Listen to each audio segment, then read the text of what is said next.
Good evening and welcome, Tornadoes. I'm merely Tom Strauss, Geiger Roush. Technical difficulties here. He is one of the newcomers that joined TV. Beallsville will go. It'll be down night, my man. Yes, beautiful for some Friday night football. And the quarterback for Southern, Chase Bailey, a 5'10", 160-pound senior. Out of the spread, Bailey drops back, looks to set up a screen over the middle, and it is incomplete. Pass intended for. You know, the Blue Devils had great pressure on the quarterback there, and, you know, with a screen pass, of course, you're going to have that pressure, but, you know, Beallsville had some players stay back, stay home, and they guarded it very well. So it'll be 2nd down and 10, ball at the 35-yard line. 3 receivers to the left. And now Andy Doxey is quarterbacking. Doxey throws it long. It is caught at the 45-40, down to about the 31-yard line. And that was Chase Bailey who threw the first pass, and Dosai you know, watching connects. Watching the warm-ups today, they had both people warming up, and I thought it was kind of odd that, you know, each player was getting the same amount of reps. Yeah, and Bailey will take this one. Empty backfield. First down at the Blue Devil 34. Bailey will keep it, and he'll go inside the 30 to about the 29-yard line. Wyatt Moore there on the stop for Beallsville. Yeah, the Beallsville defensive line got beat just a little bit, and, you know, the quarterback was able to get about 5 yards on the carry. So Bailey now with a single back, that's Josh Stansberry. And Stansberry has it, and he will barrel to about the 20. That'll be enough for a first down. Number 25, Josh Stansberry, picking up a tornado first down. So move the sticks. That was a nice play by Southern, as, you know, they brought the guy in motion. I think Beallsville was focused on that motion guy, and he just kind of handed it off to the up back. Falkenstein on the tackle for the Blue Devils, but in an impressive opening drive here for the Tornadoes, and they've got a gaping hole down to about the 10-yard line. Coming up and making the hit was Moats, but Diddle on the tackle. Moats came from the other side of the field to make that tackle. And, partner, you got to give the offensive line of the Tornadoes a lot of credit. And the running backs are not getting touched till they're on the second level. Yeah, that's correct, Tom. The offensive line is really dominating the game right now. And here's a flag on the incomplete pass. Andy Dawson's pass intended for number 18, Damian Miller, calls incomplete. Pass intended for Miller. Dalside was in quarterbacking. So we'll see what the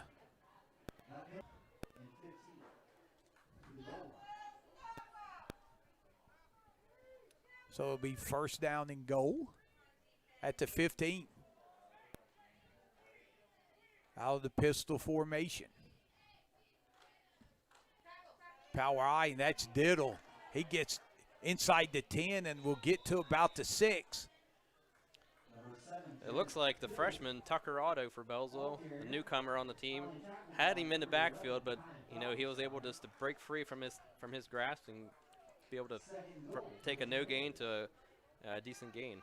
Falkenstein on the tackle for the Blue Devils. So 2nd and goal at the 6.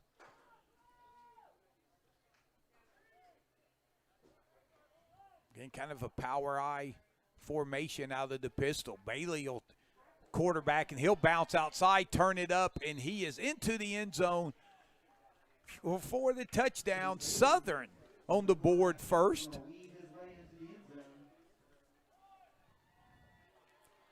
So Bailey takes it in for 6 yards out. You know, it's going to be, looks like it's going to be a healthy dose of the run game for Southern, as they're just picking up at least 5 yards a carry. So the Tornadoes come out to attempt the extra point.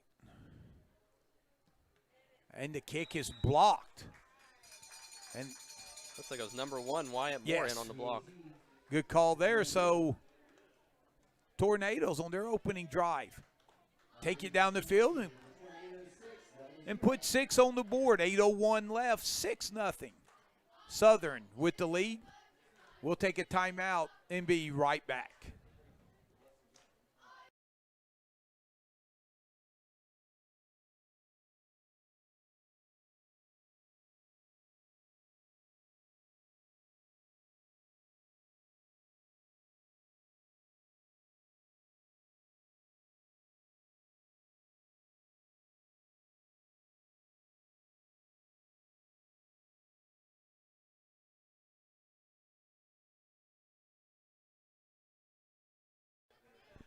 Welcome to the campus of Beallsville High School as Beallsville Blue Devils. I'm merely Tom Strasser, Noah Atkinson, and producing the game tonight, Colton Wheeler. Thanks for joining us here on KGP TV. And partner, they kind of jumped the gun on the kickoff a little bit before 7, kind of caught us off guard. Yes, they did.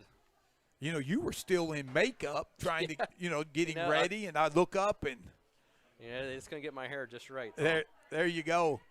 Up back, we'll bring it up to about the 37-yard line, and I believe that's Moats. Moats on the carry. It looks like it was number 11 for Southern. That's Braden Otto on the tackle. Now, Noah, the last time we did a broadcast here, who would have thought it? that we had a tornado sighting. Yeah. And then we come back 6 weeks later, and we have another tornado sighting. You know, I think they did just for you, Tom. I tell you what, yes. Week 1, remember we had a legitimate tornado warning, had to evacuate the premises, still got the game in. And what were the chances that the Blue Devils' opponents tonight would be the Tornadoes? Past Falkenstein, he makes a man miss. 50, 40, 30, 20, 10, 5, touchdown, Blue Devils. You know, Tom, that was amazing hustle by number 7, Brandon Loudon, to get the downfield block to help Falkenstein spring loose on that touchdown reception. So just like that, one play drive and the 63-yard touchdown pass. Perkins, Falkenstein, and just like that, the Blue Devils an extra point away from taking the lead. Yes, and if they connect on this extra point, it'll be the first lead that the Blue Devils had all year, besides the one game that they won.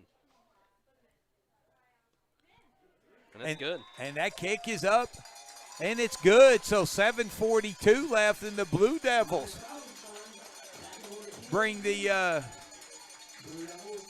home crowd up and get them a little bit excited here. And you're right, the block downfield really sprung the touchdown.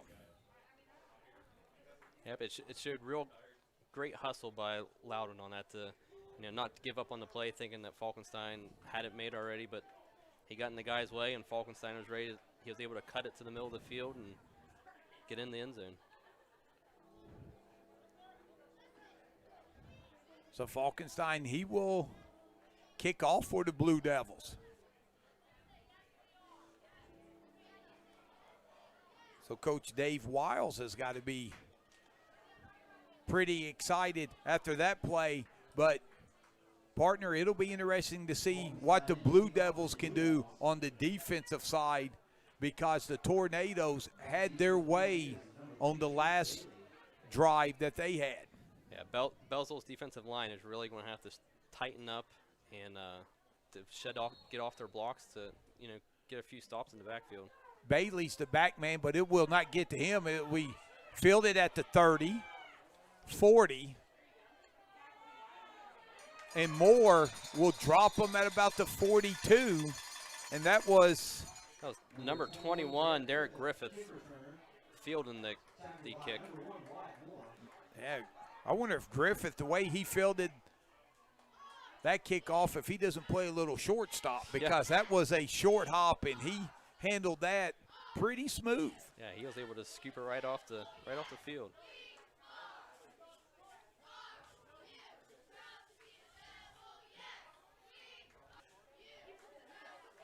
So we're back, ready for action here. Bailey is back at quarterback for the Tornadoes. 3 receivers, 4 receivers spread out to the right.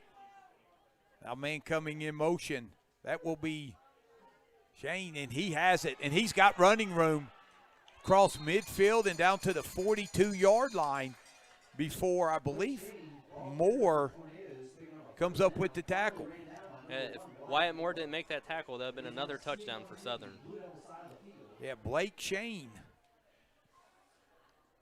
comes through on the jet sweep, and again, the Tornadoes getting yardage and getting it in chunks. Now Bailey goes spread out as Osai, the sophomore, drops back. Looking, throws it over the middle. Intended for Jonah Diddle, incomplete. You know, Wyatt Moore made a great break on that ball, and, you know, Southern's lucky that wasn't picked off, Tom. Yes. So you're right. Interesting planning here, rotating the quarterbacks like they do. Now Bailey comes in, and for the first time, I believe, the Tornadoes will go under center. Making a couple men miss and getting a first down. It's like Falkenstein was able to hang on to that foot to bring him down. Yeah, and that was Stansberry. But it's looking like, you know, whenever number 10, Dawsai, is in there, they're throwing the ball. Yes. Whenever number 12's in there, or number 3, I should say, they're usually keeping it on the ground. And you got defensive coordinator job in your future. Bailey runs into his own man, but now cuts it up. And he'll be knocked down inside the 25.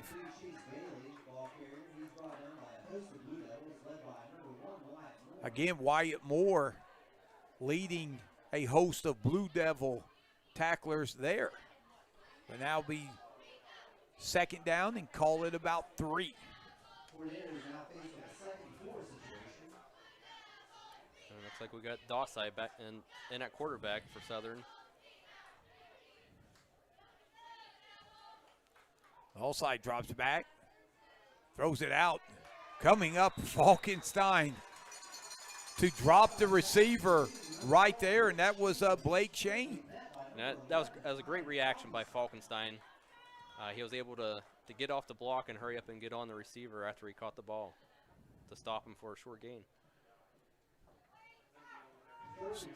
So 3rd and 2, only a 1-yard pickup there.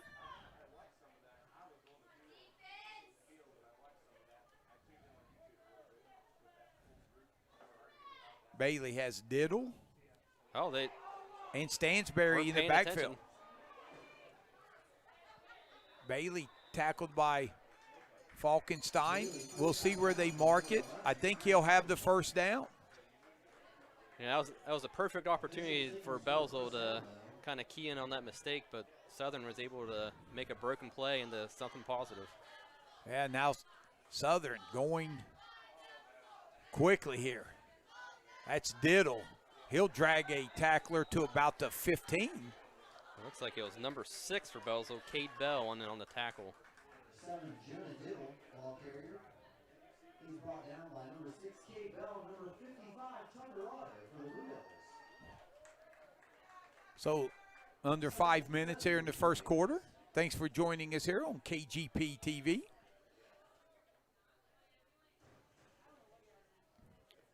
This is the first week of the OHSAA playoffs. And some teams opted out, and these are two of them right here. Hoping for a good game. Bailey keeps it on the draw, and he's not going to get much as Moore is going to drag him out of bounds, but they're going to give him forward progress at about the line of scrimmage. Yeah, now that was a great read by Moore. Moore's in at the linebacker position. He was able to pursue and stop him for that short gain. Moore has been very active these first two drives for the Tornadoes. Tom, see if history repeats itself. I think this is going to be in the air. Absolutely. Man in motion, dull side looking. He's got a man open. Maybe he intercepted. It is. Tom, this might be a pick six. 40, 30, 20, 10, 5, touchdown. Brandon Loudon will take a pick six all the way back to the house. And the Blue Devils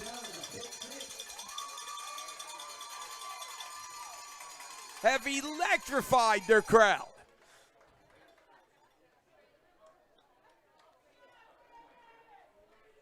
And that was right around the 10-yard line. Right around the roughly 10, about a 90-yard.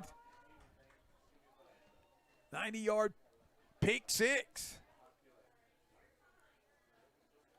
So Falkenstein on for the extra point. Blue Devils leading 13-6. Tornadoes running their 11th man on the field. The extra point is up. It is no good. So 3:18 left here in the opening quarter. Blue Devils leading the Tornadoes 13-6. Thanks for joining us here on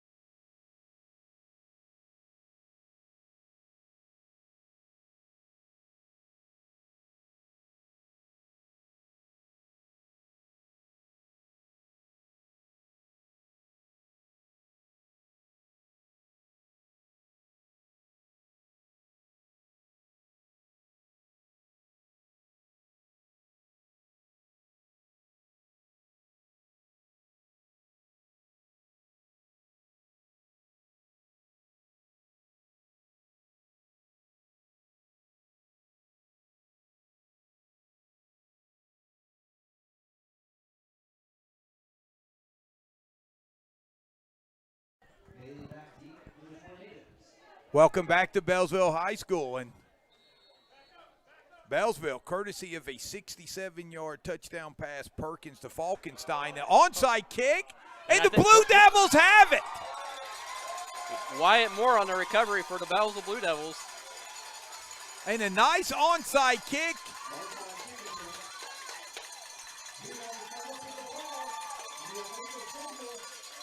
And was that Wyatt Moore? Wyatt Moore on the recovery. And, yeah, we need to be corrected. Let's give Brandon Loudon a little bit more props. That was a 95-yard interception return. And it looks like Dave Wiles on his head coaching debut is pulling out all the tricks tonight, Tom.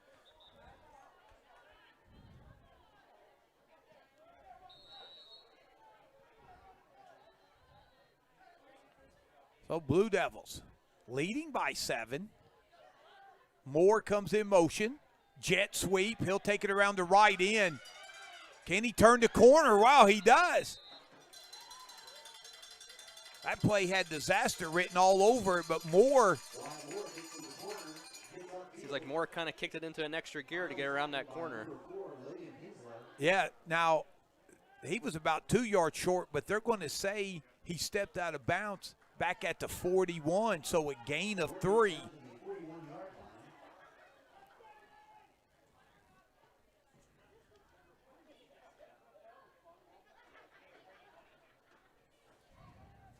Falkenstein comes out, wide left along with Moore. Moore back in motion. This time they give it to Moats up the middle. He'll get over the 40 to about the 39. It looks like number 62 for Southern as Lincoln Rose making first contact and tackle. So Bradley Moats, the 5'9", 165-pound junior who really runs hard in between the tackles for Coach Wiles' Blue Devils. 3rd down 4, ball at the 38. Blue Devils probably in 4-down territory. Yeah, I would say so, Tom. Barring a big negative play.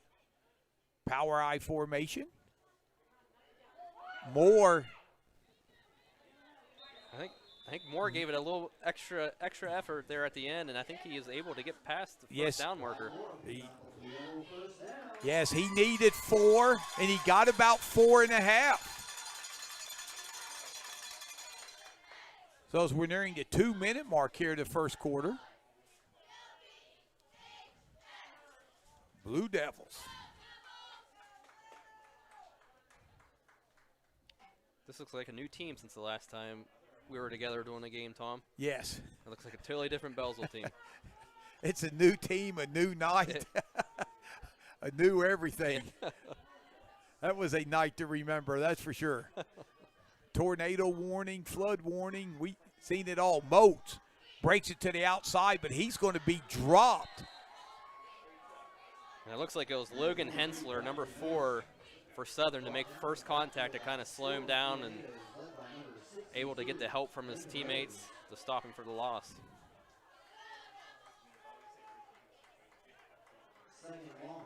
Yeah, Lincoln Rose, 6 foot, 230-pound junior for the Tornadoes. Second down and 12.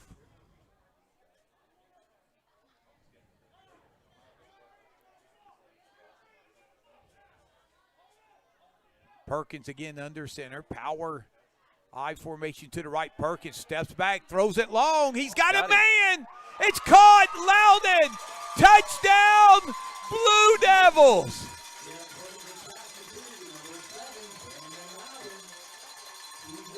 It looked like number 22, Griffin Miller, was out on the coverage, and he slipped and fell, springing Loudon to be untouched and pretty much no one around him for that touchdown reception. And Loudon may have been the only receiver out. Yeah, everyone in the was pattern. That was a fly pattern and a nice pass for Perkins because he had pressure coming in up the middle. Yeah, usually Falkenstein is out wide with him, and Falkenstein was in at tight end on that last play. Now, with the Tornadoes jumping off sides and moving it half the distance, I wouldn't be surprised if the Blue Devils maybe don't decide to go for 2 here. I think you're right, Tom. Looks like Coach Wiles is bringing Falkenstein over. I think they're kind of changing the game plan. Yeah, that extra 1.5 yards comes up big, and that's what. And here comes the kicking tee. Looks like they are going to go for 2.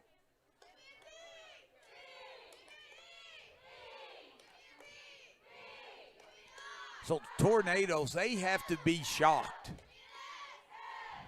Yeah, their first drive, they drove the field at will, it seemed like, Tom, and now Beallsville has the momentum.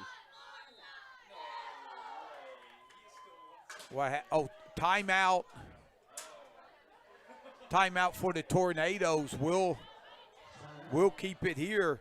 So Beallsville, 3 touchdowns on the board. And you was talking about a different-looking Blue Devil squad. What are some of the things that really stick out different for you who have seen them all season? I think it comes down to numbers. They actually have numbers tonight, Tom. I think in the game that we did together, I think it was week 1, they had maybe 4 people on the sideline. Now they're up to 20 kids on the team. They're having some size. So they're actually, Perkins is getting some time to, set his feet and throw the ball. And it seems like they just have, they have that energy with them now, it seems like. Week 1 and, I did 2 weeks ago, we did the game here, and, you know, it seems like Beallsville was just down in dumps. They didn't have that, you know, that drive. But, you know, it seems like they have this right now. It looks like Blue Devil football that I'm used to. Yeah, and you look at these two squads right here, and really a very good decision to opt out of the playoffs. Yes. And that, you know, to play, you know, a chance to play some very competitive football.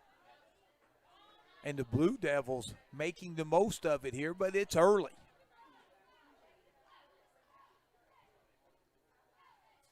Perkins rolling out to the right. He's going to try to keep it, but he's going to be dropped at the 10, so the two-point conversion is no good. Colton Walker, not to be confused with our producer tonight, Colton Wheeler, in on the stop.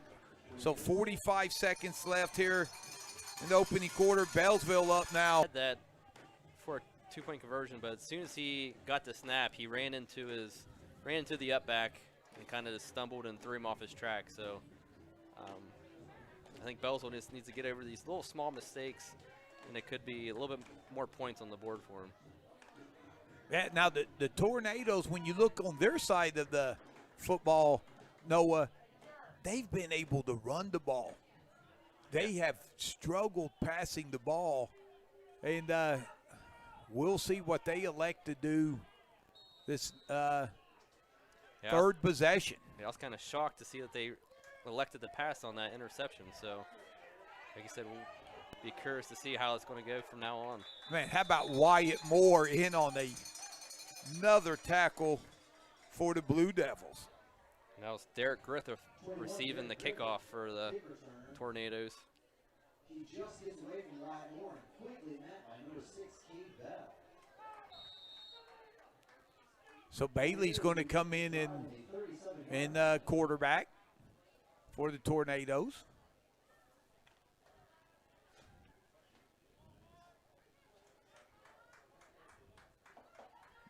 Bailey, pistol formation.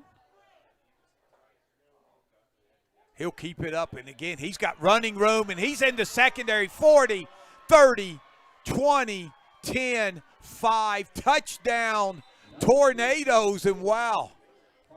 62 yards. 62 yards. One play, 62 yards. And I think they answered the question for us, Tom. I think they're going to stick to the running game. And you got to wonder, neither coach is probably happy with the time of possession they're off, because we've had some explosive plays there. I think that was maybe, what, a 3-second drive Yeah. on that one. So Bailey gets his second touchdown, and we'll see if the Tornadoes elect to go for 2. Wow. Yep, Tornadoes are lining up for 2. They got Bailey under center. And right up the gut, but being stopped short. Yeah, they handed off to Stansberry. And Stansberry, yes. He was met at the line. So the 2-point conversion, no good. I tell you, I'm going to be starting to get concerned, a little concerned for the Zebras out there. Yeah. They have had to run some wind sprints tonight. We've had a 67-yard touchdown pass, a 95-yard touchdown interception return, 36-yard touchdown pass, and a 62-yard touchdown run. So, yeah, they are definitely getting their exercise in tonight. Again, thanks for joining us here on KGP TV. And just a reminder for our KGP faithful viewers that we're expecting to see the Mount Gilead Buckeye Trail playoff game tomorrow night at Old Washington. Mount Gilead was hit with a couple COVID cases, and the school is shut down till Tuesday, so they have had to forfeit that game. So the Warriors advanced to the second round. They were disappointed they didn't get to play, but Noah, to quote the late, great Al Davis, owner of the Raiders, just win, baby. A win's a win. So a win's a win, and you'll take it. And here's Loudon. He's got 2 touchdowns, and he's going to bring it up the sideline and get it over to 35. Or, excuse me, that was Moore, my bad. Yeah, Wyatt Moore on the last home game against Bridgeport, he was able to return a punt for a touchdown. So, I mean, he was a few broken tackles away from taking that one to the house. And the Blue Devil offense probably as good as they've looked in the last few weeks. This is the best that I've seen them yet this year. Field in your score after one. Beallsville 19. Southern Racine 12. We'll take a timeout and be back for second quarter action here on KGP TV. Hey, Noah, can you reach your water? Right.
Welcome back to Dave Caldwell Field here in Beallsville. Blue Devils leading after one quarter, 19-12 over the Tornadoes of Southern Racine. I'm merely Tom Strasser. And I'm Noah Atkinson joining Tom. And my partner in crime, Noah Atkinson. So Beallsville facing second down and about 5 from their own 40. And power I formation. Moore dotting the I. Perkins keeps it, throwing long for Loudon. He's got it at the 31-yard line and was able to beat the one-on-one coverage there of Chase Bailey. You know, it's the exact same play they drew up on the last touchdown pass that Beallsville had. And it looks like they're just using the little bit of a size advantage on that with Loudon on Bailey. Yeah, and football like basketball, you know, a game of matchups. And as you said, you look out there, you see man-on-man coverage. Perkins dropping back and just putting enough air under it and letting Loudon go up above the shorter Bailey. And a big gain there, and again, Blue Devils in tornado territory. Moats has it, and he is dropped there by Damian Miller. And Moats ran into his offensive lineman, number 54, Comstock.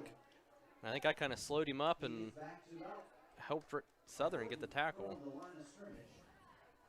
Yeah, you look at the offensive line, Garrett Schaefer, Gage Perkins, Brendan Comstock, Marky Loudon, and Dyson Duval. And they've done a nice job, especially giving Perkins time to throw the football. Yeah, of the games I've seen, this is the most time Perkins has had to be able to get a pass off and kind of run the play. Yeah, formation again.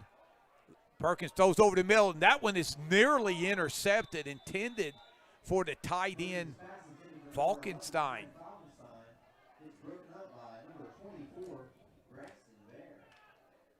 And Beallsville's lucky on that one because yes. After the tip ball, the safety for Southern, I think he was kind of looking at the receiver in the flats and not where the ball was going. Because if he seen where the ball was going, that was an easy interception for him. Yeah, and actually probably should have been intercepted on the on the tip. yeah.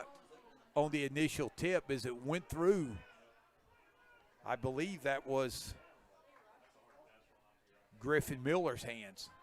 Here's a long pass for Loudon. And there's a flag. That'll be 15 yards in the first down, and they're going to get Derek Griffith, a freshman. You know, yeah, okay. I'd seen them point, but wanted to make sure they didn't call offense. No, so that's a 15-yard and automatic first down for the Blue Devils. You know, Beallsville's very lucky on that one because Perkins underthrew the receiver, and they got a free 15-yarder right there. And trust me, my man, being a former DB, that's tough when when it's underthrown and the receiver stops and you don't know when you run into them. There's not a lot you can do. Power I formation. Moore gets it, breaks it to the outside. Can he turn the corner? He does, but it's going to come back for a block in the back. We'll see where Moore got down inside the 5, but this is going to be a block in the back. So, and Noah, the Blue Devils, they've done a great job playing ahead of the sticks. They haven't had any offensive penalties up until now, and that's going to be a huge one. You're looking at first down and 20. Oh, yeah, to go from, you know, almost to the 5-yard line to now we're looking at, you know, ball on the 25. You know, that's a huge difference.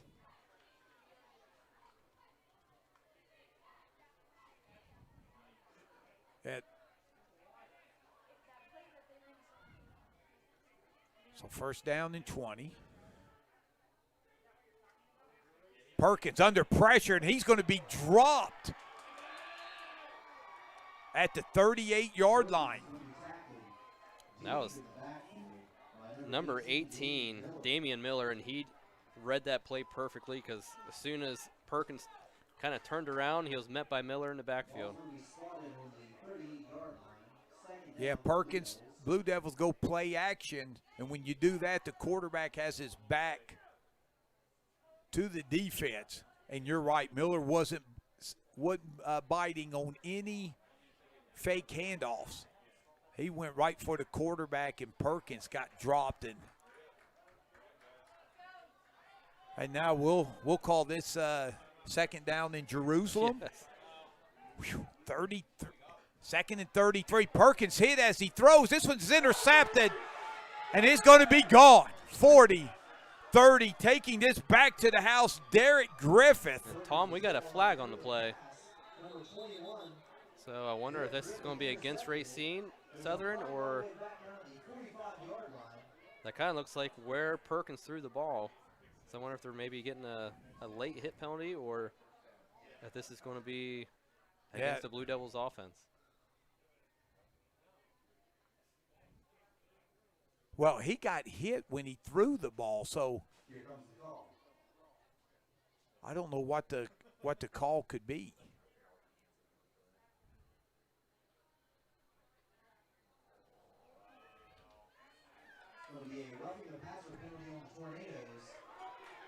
Wow.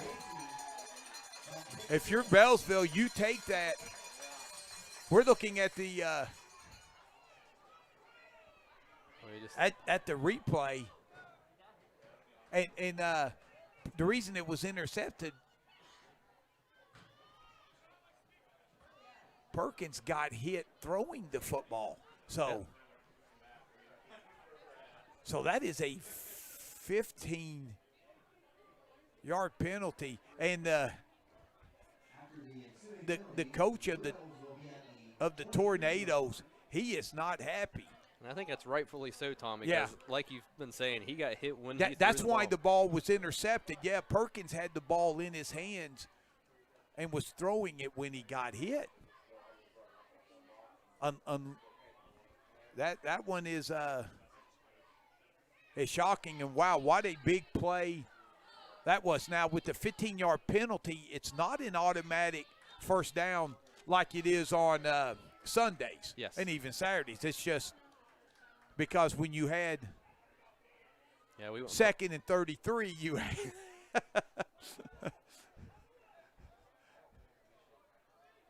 but wow, what a turnaround, because that was right at a 70-yard interception return. Yeah.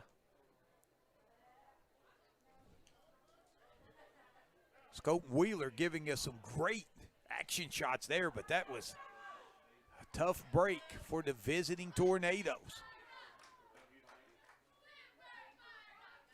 That's Moore, and he's going to be dropped at the 29-yard line. So wait, they did end up giving a first down. On the personal foul. So my bad. So it's second down and 11. And that was Diddle on the tackle for Southern.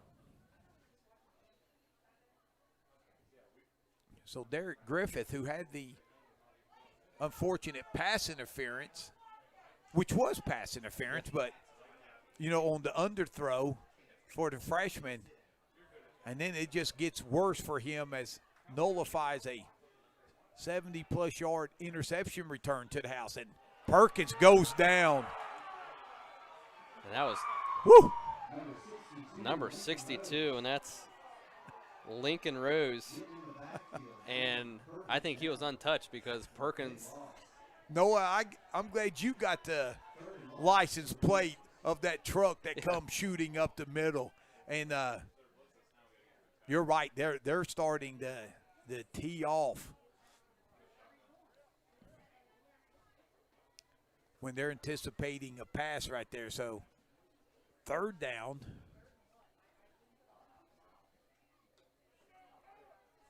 Third down and a lot here.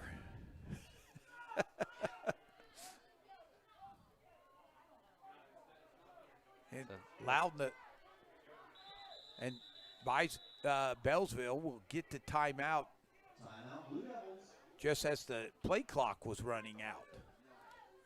Yeah, and I overheard the coaches on the sideline. They want the offensive line splits tight together, and I think they're trying to prevent that rush from the Southern Tornadoes. Now, it's still interesting there, Beallsville with one wide receiver out, and it's still man-on-man coverage. So they're literally putting their corners on the proverbial island. Yes. And Beallsville has made them pay a couple times. Falkenstein has a 67-yard touchdown pass. And Loudon has a 36-yard touchdown pass to go along with his 95-yard interception return for a touchdown. Yeah, and I think Southern's just kind of – they're reading the play very well because it seems like Beallsville's doing that play-action pass, and Southern's not biting on it. And, you know, it's not giving Perkins very much time to get that pass off to try and pick on that corner. And you make a good point. A lot of times you see those adjustments made at halftime. Yeah. Tornadoes have made those here in the second quarter.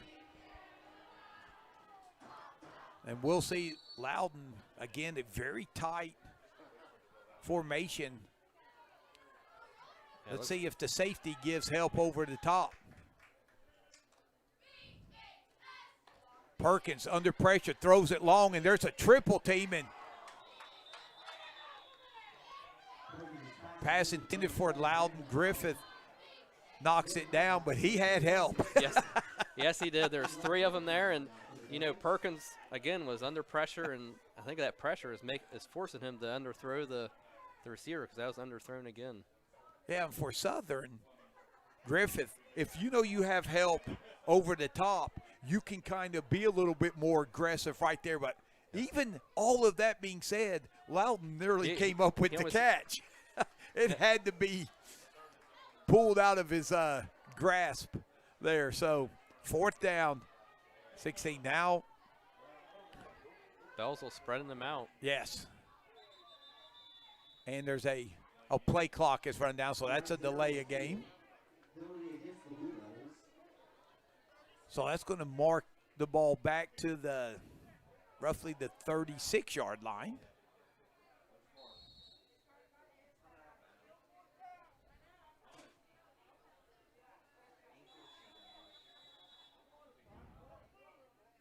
And Blue Devils are going to take a timeout to talk this one over. Beallsville has to get to about the 14 yard line for a first down.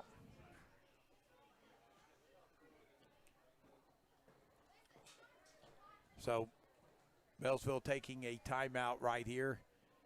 And we have seen about everything here in the first half. Yes, we've had. It's been an exciting game so far. You know, it's like you said, we've seen about everything. We've seen interception returns, where good defense, good defensive plays, good offensive plays. You know, the people are getting their money's worth. Yeah, when me and KGP producer Colton Wheeler driving down, we were expecting an entertaining game, but we never dreamed we would see this much here in the first half. So we're back. So Blue Devils are going to punt, and I think this is a good move. Yes, and Falkenstein will hit it and drop it inside the 10. Can they down it? Yes. That's going to roll to about the 5. Excellent punt there by Kai and Falkenstein and the Tornadoes. It's going to be inside the 5-yard line. At possession, 6:35 left. And it looks like Bailey at quarterback.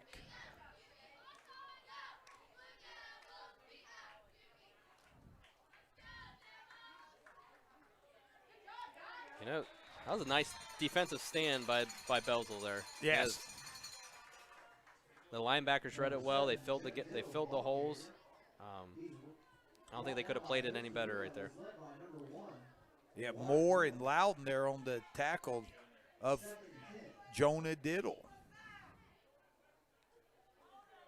And the Tornadoes, they haven't been stopped for no gain to a yard, I don't think at all tonight, but they got handled on that one. Man in motion. Swing pass, and it is incomplete. And I think that was Bailey's first pass of the game. I think you are right.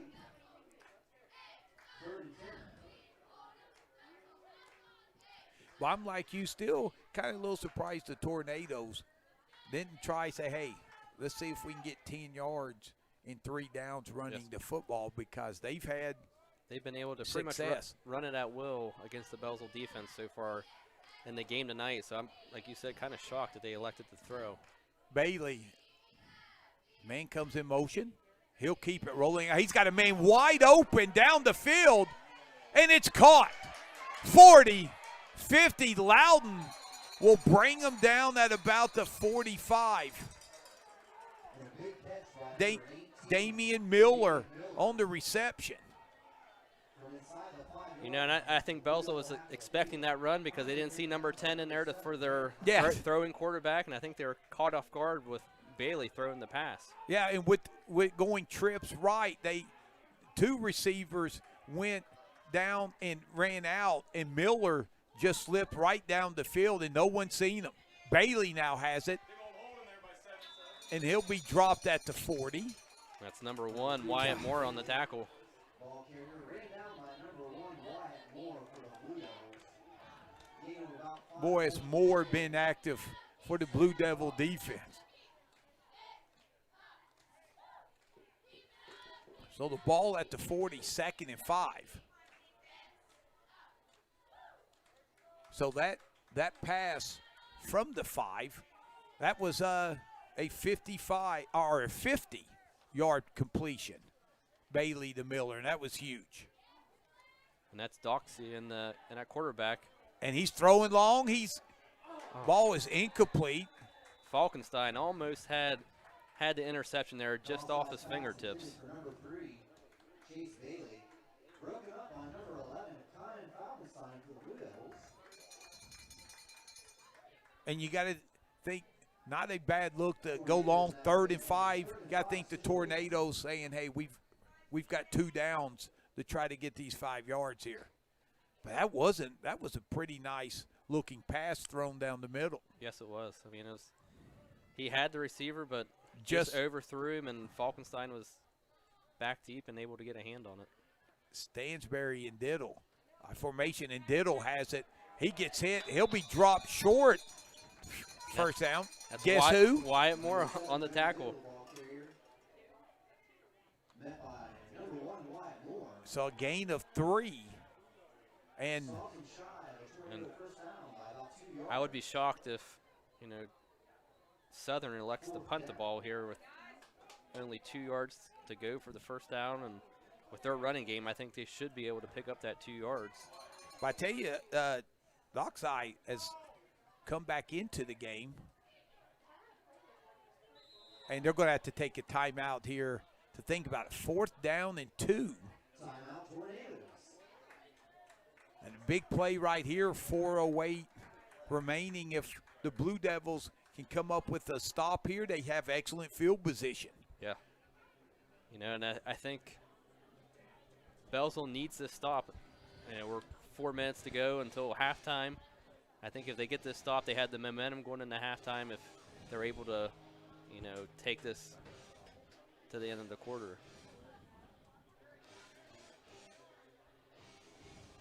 But right, you got to love the energy and enthusiasm the Blue Devils are playing with, because the initial start of this game didn't look good. No, it kind of reminded me of week 1 when we were here, Tom. It was, a heavy dose of the opponent's run game, yeah. and that was Connaughton Valley, yes. So, and I think with it being homecoming weekend for the Blue Devils, I think that kind of adds, gives them a little bit more spark to, as thinking back when it was our homecoming game, you always wanted to win that game. So Bailey back in. He gives it to Diddle, and he will be stopped short of the first down. And that's Wyatt Moore again on the big stop for the Blue Devils.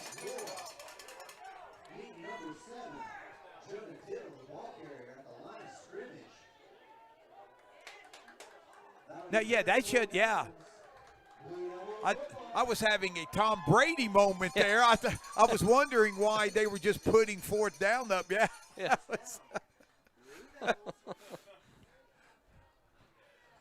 Tell you, if you watched the game last night, Tom Brady having a hard time living that down at the end. Yeah. But, yeah, the players, they were all looking like, okay, hey, now it's 4th down. And nope, no can do. So, shotgun formation. Perkins throws underneath to Loudon. He catches it. He's at the 45. Makes a man miss. 50, 40, 30.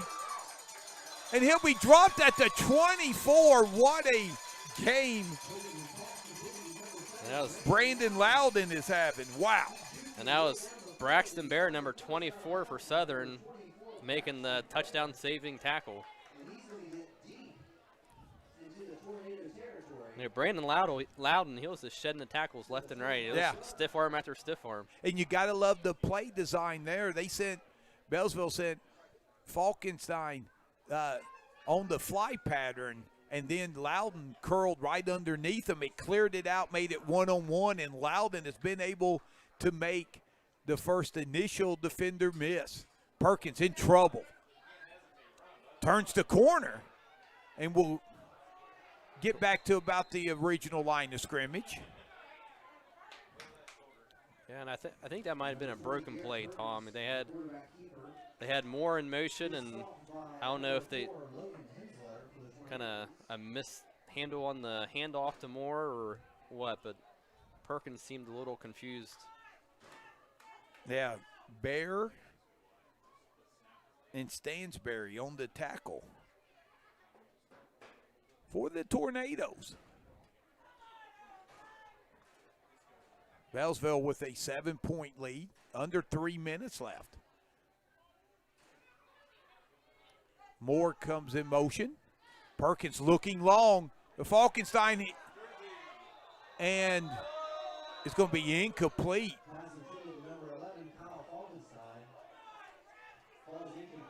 And Falkenstein, there was some. The Beallsville crowd is a little uneasy, but I think I think a pass interference could have gone either way. Yeah. So Falkenstein pushed off. Hand, yes. Then there's a grab of the jersey. So I think the officials made the right call of not throwing anything since it was both ways. So it'll be 3rd down and 11. And I tell you, Beallsville, they've kind of gone old school, running a player in with the play. That you do not see that anymore. And there's no one deep for Southern, so the middle of the field deep is wide open. And they come back. Perkins loses the ball, and it is recovered by the Tornadoes back at the 40-yard line. Looks like that's number 7, Jonah Diddle, on the recovery for Southern. And I don't know, Chief, if that was the exact same play, but they was looking for Falkenstein on the go pattern again, but this time the youngster, Perkins, he just had no time to deliver the football. Yep. Beallsville's line really needs to kind of step up and at least give him a few seconds to get his feet set and able to throw the ball. Bailey, the O option.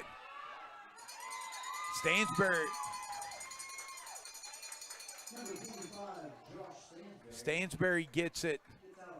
And it's Wyatt Moore on the tackle for the Blue Devils. Over the 45 to about the 46, so it'll be 2nd down and 4, nearing the 2-minute mark.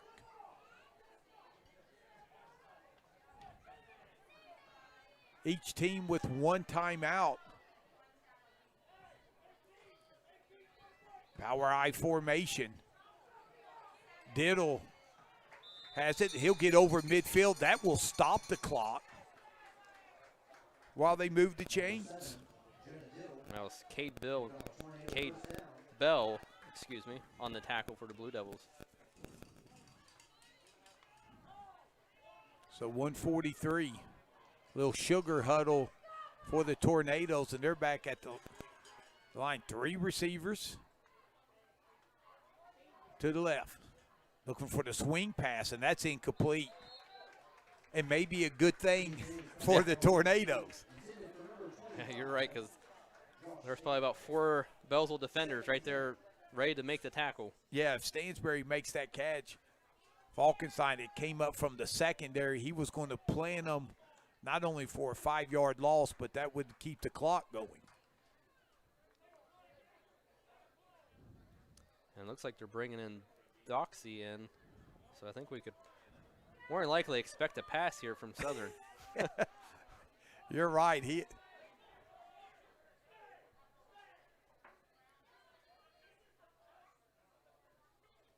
So he's looking, still looking. Now he throws it out to Stansbury. He's caught and dropped at the 44-yard line.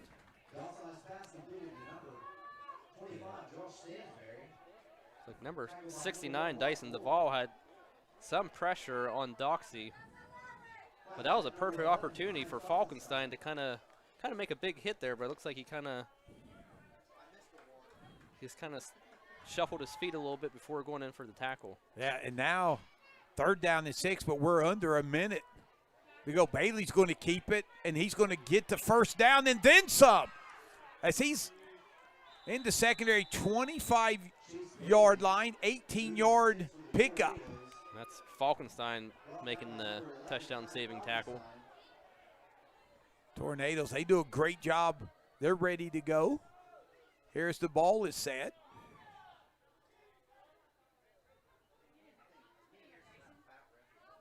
There's the pitch. The Diddle, he's got another 1st down, or is he stopped? No, he is stopped. And that was number 6, Cade Bell, on the tackle. A lot of time running off here.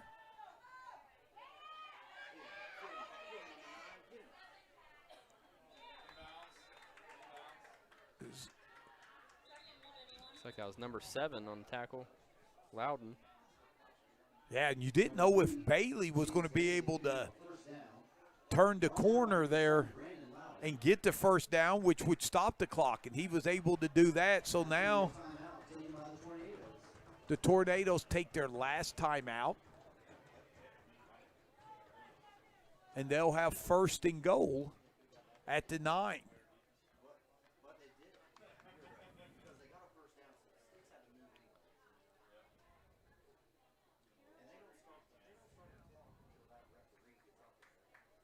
So this is a big play for either team. Now, the Tornadoes, they had to use their last timeout there, but they had the first down. So that automatically stopped the clock. But the Tornadoes, they want to make sure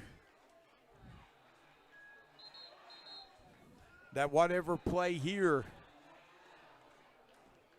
will stop the clock.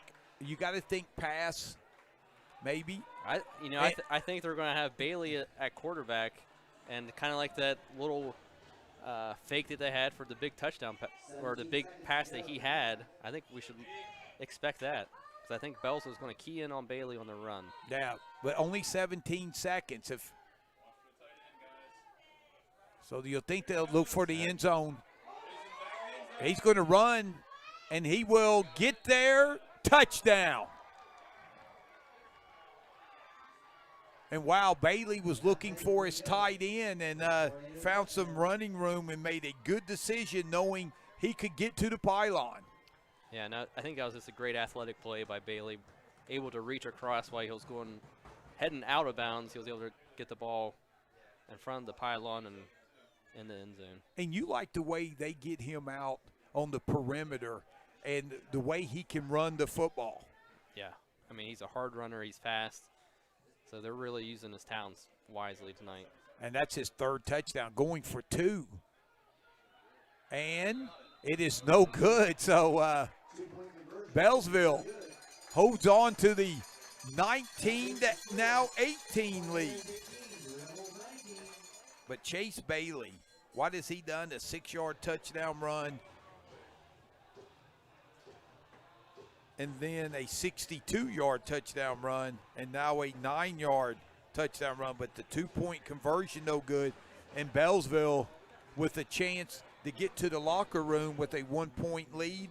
And remember, it will be the Tornadoes who will get the ball to start the second half. Now, I would expect that we're probably going to see a squib kick. I don't think they'll want to kick it to Moore back deep, because if Moore gets the ball, he can break a tackle and easily get in the end zone if he gets a few blocks. And they definitely don't want to kick it to Loudon, because he has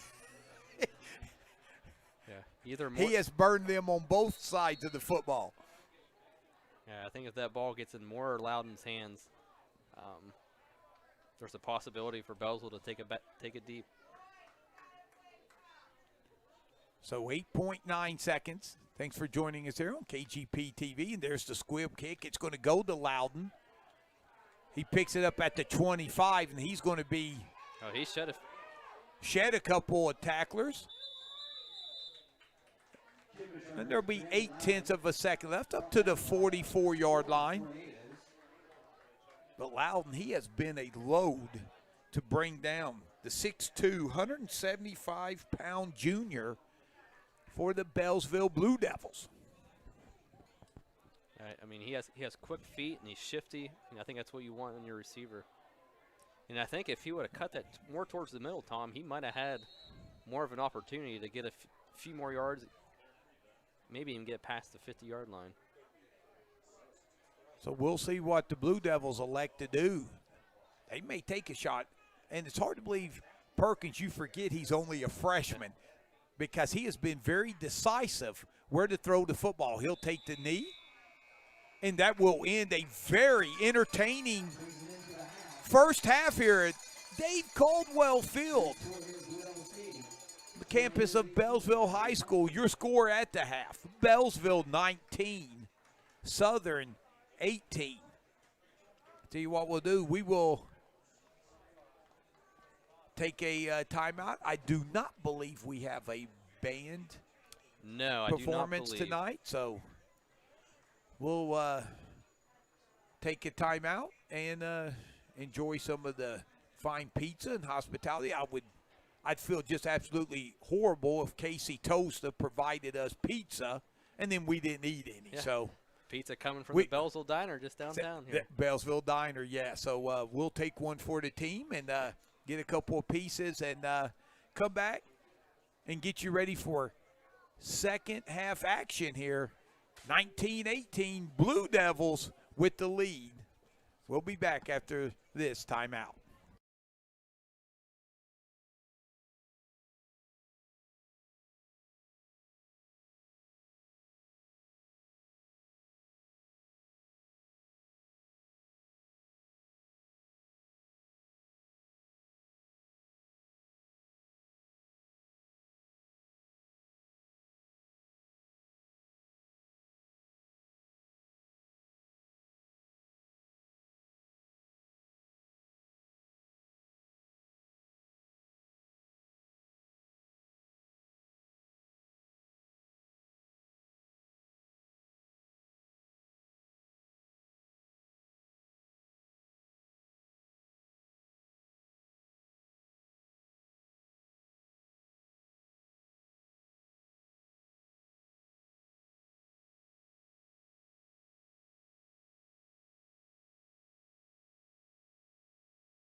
Right. All right, are you ready? Ladies and gentlemen, tomorrow evening at 7 o'clock here at the football stadium, they will have the official homecoming ceremony to crown a new queen. Our queen candidates are all seniors, beginning with Harley Nally,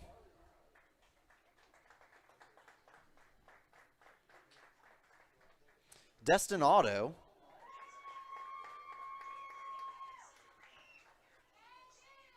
McKenna Phillips, Cheyenne Riley, and Tara Shriver. And they are all being escorted by King candidates Wyatt Van Dyne and Damian Colombo.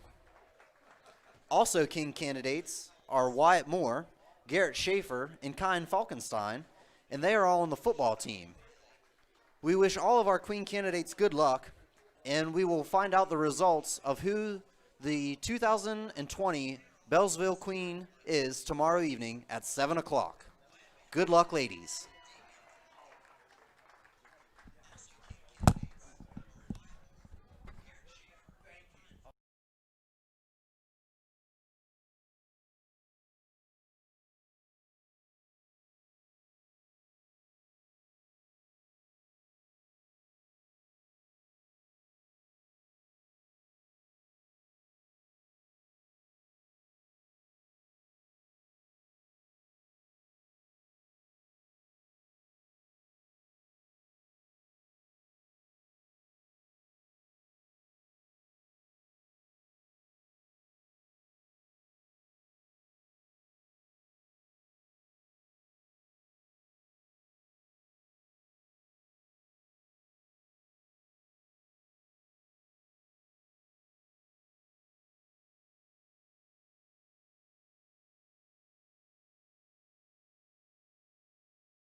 Welcome back to Dave Caldwell Field on the campus of Beallsville High School for tonight's KGP TV high school football action, and it's been a good one. Blue Devils and Tornadoes, 19-18, and wow, what a scoop there in return by Griffith. I'm merely Tom Strasser, joined by my partner in crime, but most of all, he's my teammate. Beallsville grad Noah Atkinson, and I tell you, what a very entertaining first half. And Blue Devils, after falling behind 6-0, they've led The majority of the first half. Yeah. And Tornadoes will get the ball to start the second half here. Colton Wheeler doing a great job behind the camera, producing this broadcast. And that's Diddle on the carry. And he was hit in the backfield there. Oh, 74, Garrett Schaefer. Hit him in the backfield, and he was able to slip away, and I believe it was. And Gage Perkins as well, I believe, Schaefer and Perkins. I think Wyatt Moore was able to finish the tackle.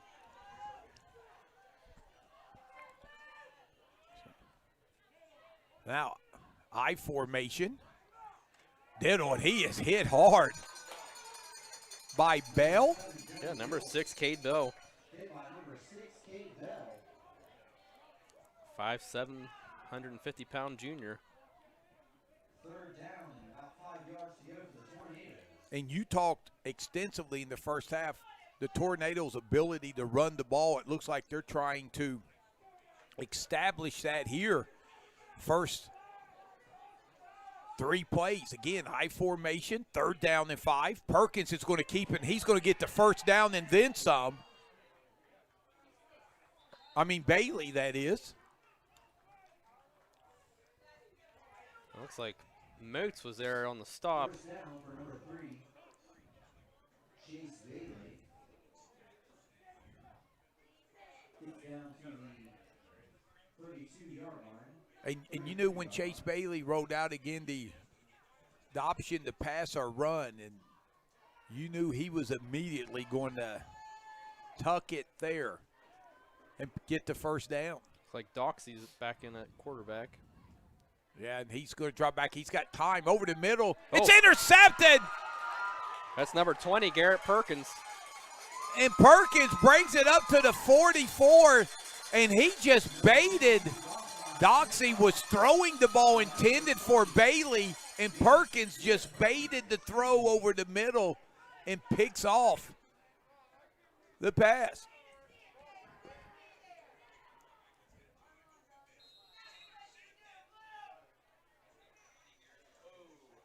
You know, as a freshman, Perkins is making some big plays for the Blue Devils. Yes, he is.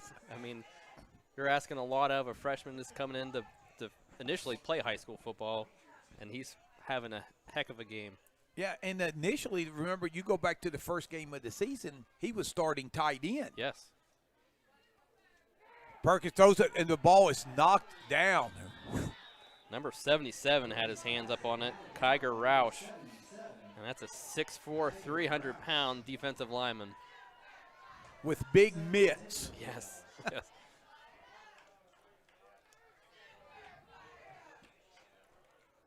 So Beallsville with excellent field position here on their opening drive of the second half. Kim North up here joining us as well. We'll be swiping some crucial statistics here in the second half. Power I formation. Wow,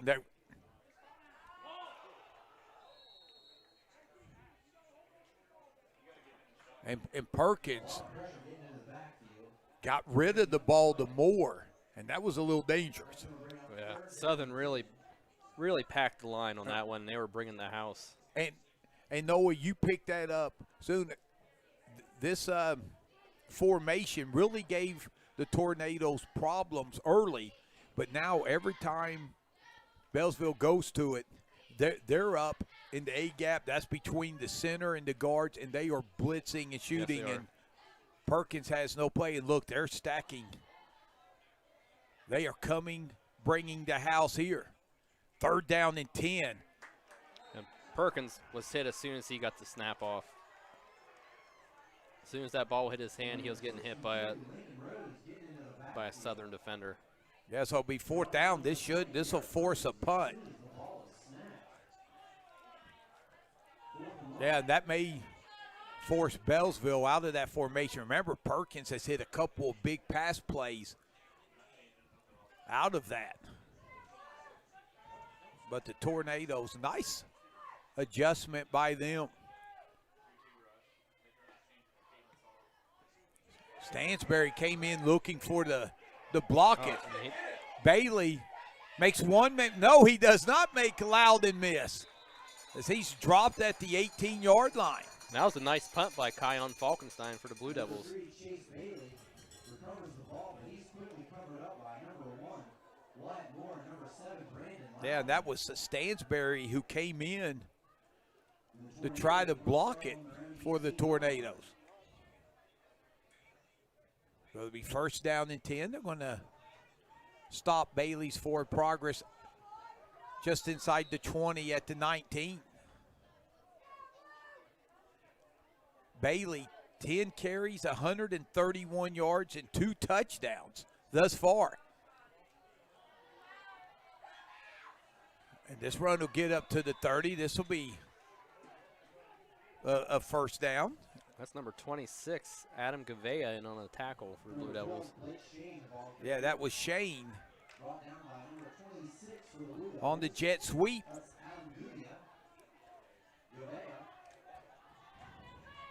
So that's a gain of 11 for Shane.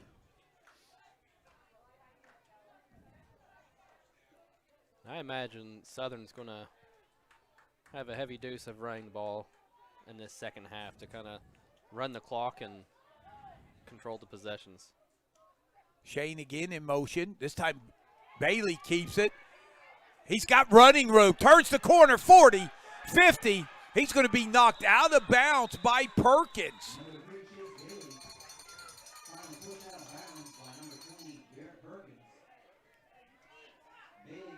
Perkins was just barely able to get a hand on him to force him out of bounds. If he didn't do that, that was a touchdown.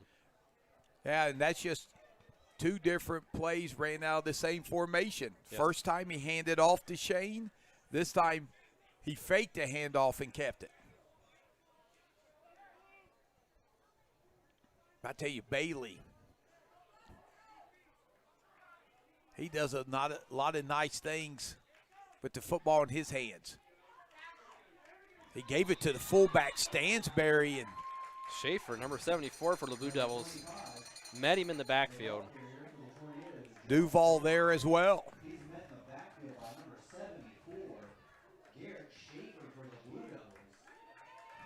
You know, in the first half, when Bailey kind of gave that handoff to the up man, you know, he was able to get at least 5 yards, Yes. maybe 8 yards. But Schaefer was able to wrap him up right as soon as he got the ball. So it'll be 2nd down and 10. Oh. And this is Shane. He'll get to the 30. The Tornadoes, so far, they've ran the ball 28 times for 261 yards. And nearly half of that has been courtesy of Mr. Bailey. So it'll be 3rd down and 3 after the run by Shane. And that's really been a weakness, the run defense for Blue Devils all season. They've given up big yards to the running game. Stanberry, single back, shotgun formation. Bailey will keep it.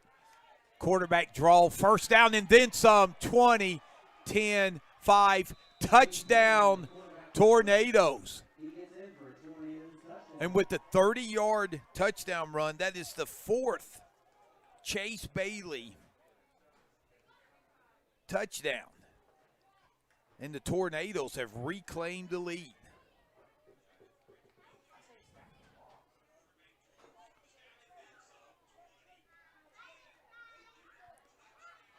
Tornadoes will go for two, and Bailey, he is so patient. Right there, he reads his blocks so well. Yeah, I mean he has excellent vision. And he reads his blocks and he finds another gear quickly. Yes. Bailey's throw is incomplete, broken up by Loudon. So 6:35 left here in the third quarter. And don't look now, but Southern has retaken the lead over the Blue Devils, 24-19. We've got a good one here. Thanks for joining us here on KGP TV, and we'll be back after this timeout.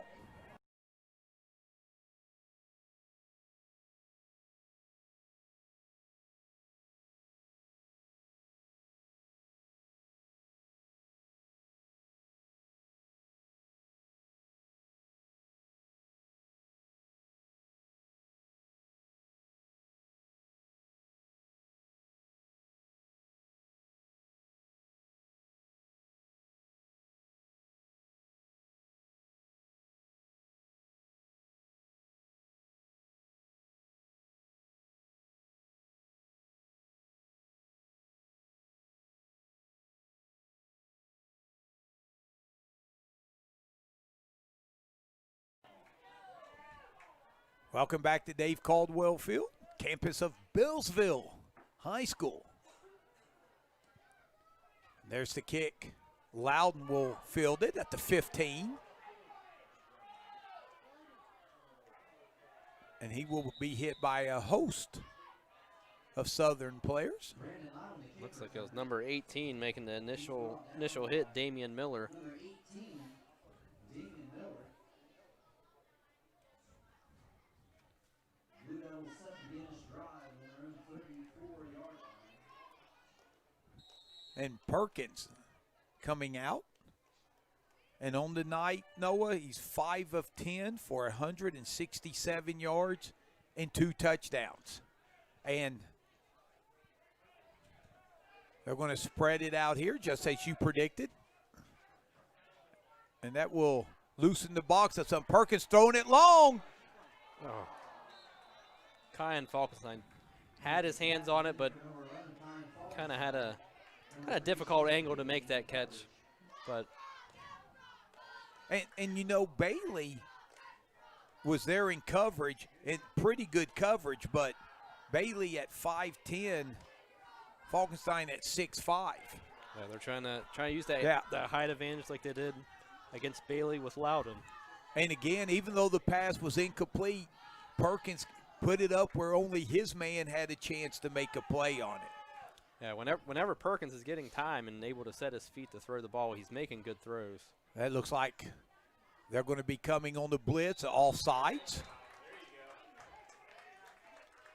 And I think that was a good adjustment by the Beallsville offense by changing up the snap count to draw them offside instead of, constantly going off the same snap count to where they can, read the snap.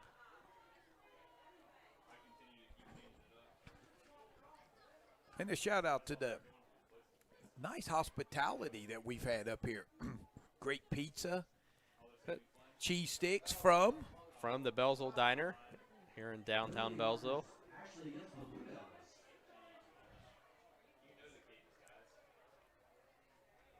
So the flag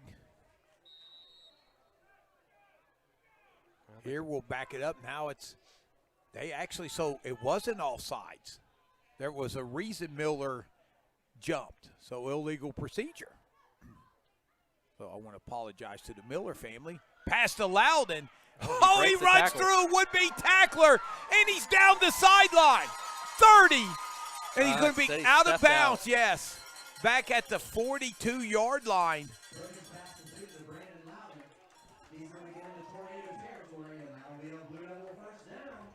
We saw this in the first half, Tom, just a little pass out in the flats to Loudon and just let him use his athletic ability to break free and make a play out of it. Yeah, and give Perkins credit. It looks easy. It's not. And he put some mustard, and he threw it where Loudon could catch it and not break stride. So big pass play there for the youngster, Garrett Perkins. First down. So they overcome a 1st and 15. Falkenstein will be called for illegal procedure.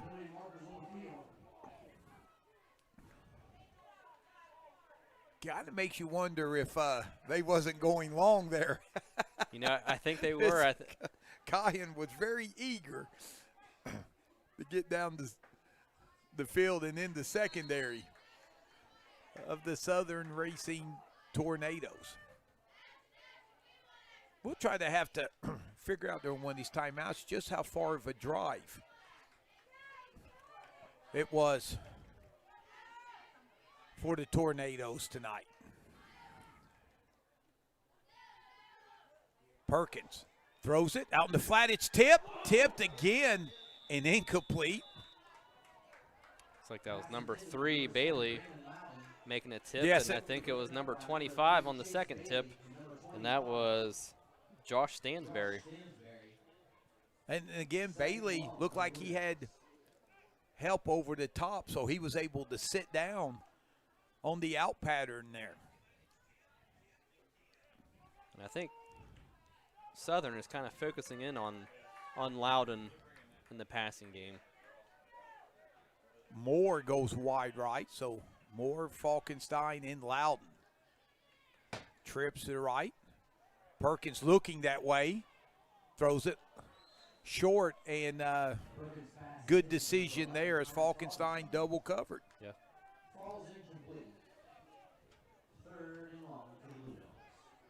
And Perkins had pressure coming off the backside, and if he's lucky he got the pass off when he did, because he was going to get hit on the blind side. Perkins, 6'1", 180-pound freshman.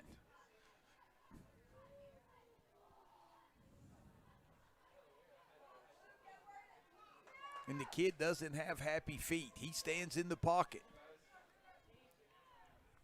And now, here comes the blitz. Perkins throws it out. He's got a man. That's Moore. But nice tackle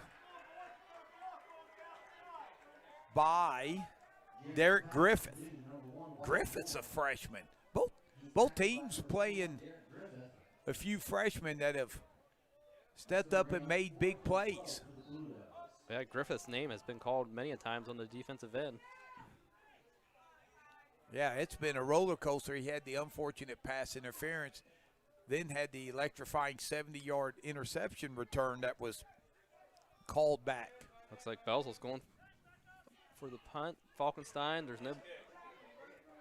Bailey's going to let it drop, and again, Falkenstein's going to bury the Tornadoes. That's about the 7-yard line. Back inside their own 10, so 4:28 left. They'll give the Tornado defense credit after giving up the big pass play to Loudon, which gave the Blue Devils possession in Tornado territory. They're able to force a punt and get the ball back up 5. And I think we can expect that, runs from Bailey with them being deep in their own end of the field. Diddle dotting the I. Bailey looking over the middle. Pass intended for Miller is incomplete. I was kind of shocked by that play call, Tom. I thought, it'd be a definitely run by Bailey around the end. Yeah, but I tell you what, Bailey would like to have that pass back because he had Miller open. He did. But didn't really settle down and get square and deliver it online.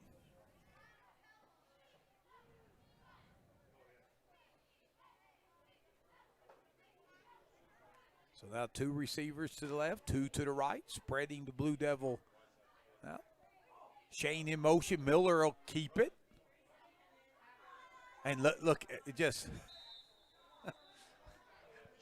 just dancing, just so patient. Yeah, he definitely waits for his blocks to be set up, and as we said before, he has great vision when he's running the ball. And that's giving the Blue Devils the most fits You think spreading it out, Yep. having Shane come in motion with the jet sweep, or Bailey keeps it himself. 204 yards for Bailey. And there's Shane with the sweep, and look at that. He's going to get another first down. He's going to be dropped at about the 29-yard line. That's Loudon on the tackle for the Blue Devils. So that'll be a gain of 11. If they spot it at the 29, we'll see. You know, I miss the good old days when the officials would Place the ball. place the ball down, yes. Instead of a beanbag. So, yeah, gain of 11. Now they run the same play, but around this end, it's going to come back, though. It's Diddle. We'll get it to the 42, 43-yard line. That was number 26, Adam Gavea. A freshman. But the flag back in the backfield usually tends to be a hold.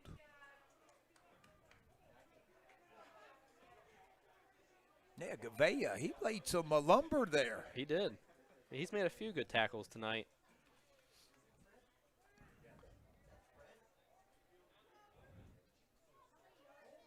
Penalty against the Tornadoes. You want to back them way up.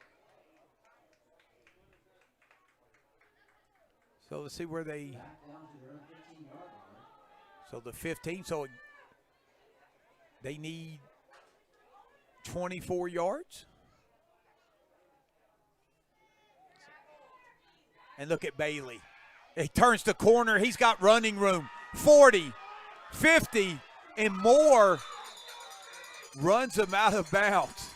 But not till he gets to the Blue Devil 40-yard line.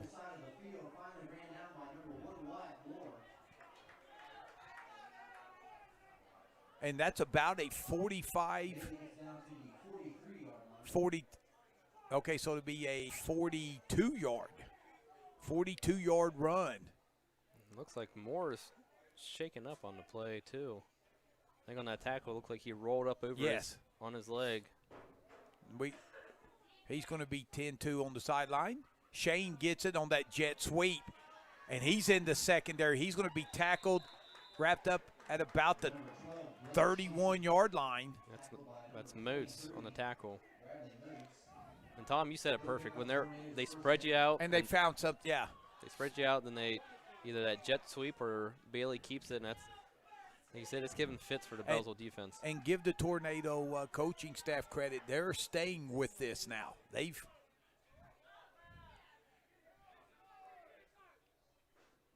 Because Bailey has been rolling, and here's a penalty, illegal procedure against Southern. So 2:45 left here. Thanks for joining us on KGP TV. Noah Atkinson, my partner in crime, providing the expertise color for this game. I'm merely Tom Strasser. Kim North giving us the statistics. He has totally upgraded this broadcast. Yes, he has. I tell you, we had to take a couple of standing 8 counts at the beginning of this. We had a little difficulty. Colton Wheeler was able to pull things together. The game actually kicked off before 7. Like I said, Noah was in makeup when they kicked off. And Bailey, again, and they are finding chunks. So 1st and 15, he picks up about 14. And that's Brandon Moats that was in on the tackle for the Blue Devils. It seems like Southern's just controlling this ball game. And the thing is, if Southern, if they get it in the end zone, it's a 2-score lead, and you wonder how much the Blue Devils have left. There's Stansberry. He jumps over one would-be tackler and gets to the 15. And again, Beallsville, a lot of schools, especially this size, when you have so many guys that have to play both ways and then throw, in special teams, starting to wear down a little bit. Looks like the Tornadoes, would you say they have a little bit more depth? Yes, I would say so. Just looking at the sidelines, you know, and especially with the way Southern operates, constantly running the ball. I think it's wearing down the Blue Devil defense. Here's the jet sweep, but being dropped there, it's going to be Griffith. Yeah, and that's number 6, Cade Bell, and Wyatt Moore in on the tackle for the Blue Devils. I know we're nearing the 1 minute mark, but you know Bailey's been running it. Stansberry has ran it. Shane has ran it. Miller has ran it. Griffith has ran it. Diddle has ran the ball. Yeah, 5 different players have ran the ball. And here's the option, but it's well played by the Blue Devils. Yeah, Beallsville read that option very well. You know, Bailey didn't have really much room to run, and his option guy didn't have much room to run. So it was great defensive stand by Beallsville. And Bailey being the senior quarterback there with 3 blue jerseys and no one there to block them, you wisely pitch the ball to your running back and let him absorb the contact. 3rd and 4. This could be the last play of the quarter. And straight up the gut is going to be Diddle, and he has the first down. And I would think the Tornadoes, with 9 seconds, they're going to try to get another play. Probably the same play here. It's 1st and goal. I think we The officials. Oh, the Beallsville called timeout. We'll keep it here. And again, Tornadoes, they had the option to just let the play clock run out. A big running play. They got right back to the line of scrimmage and was going to try to run. Looked like the same play. Forces a timeout by Beallsville here with 4.6 seconds left. And Beallsville had too many men on the field. They tried to do a late substitution, and they had to call that timeout before they got the penalty.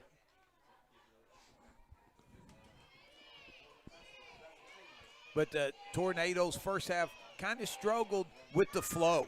Yes. Like you said, get some runs. Then we tried to, work into the passing as well.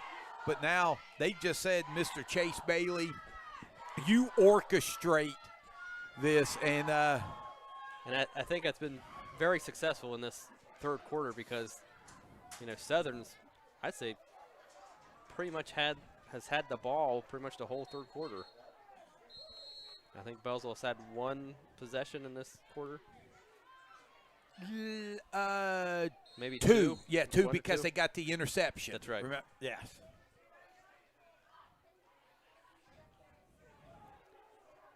So now they switch. They put Ditto at fullback, Stansberry at tailback.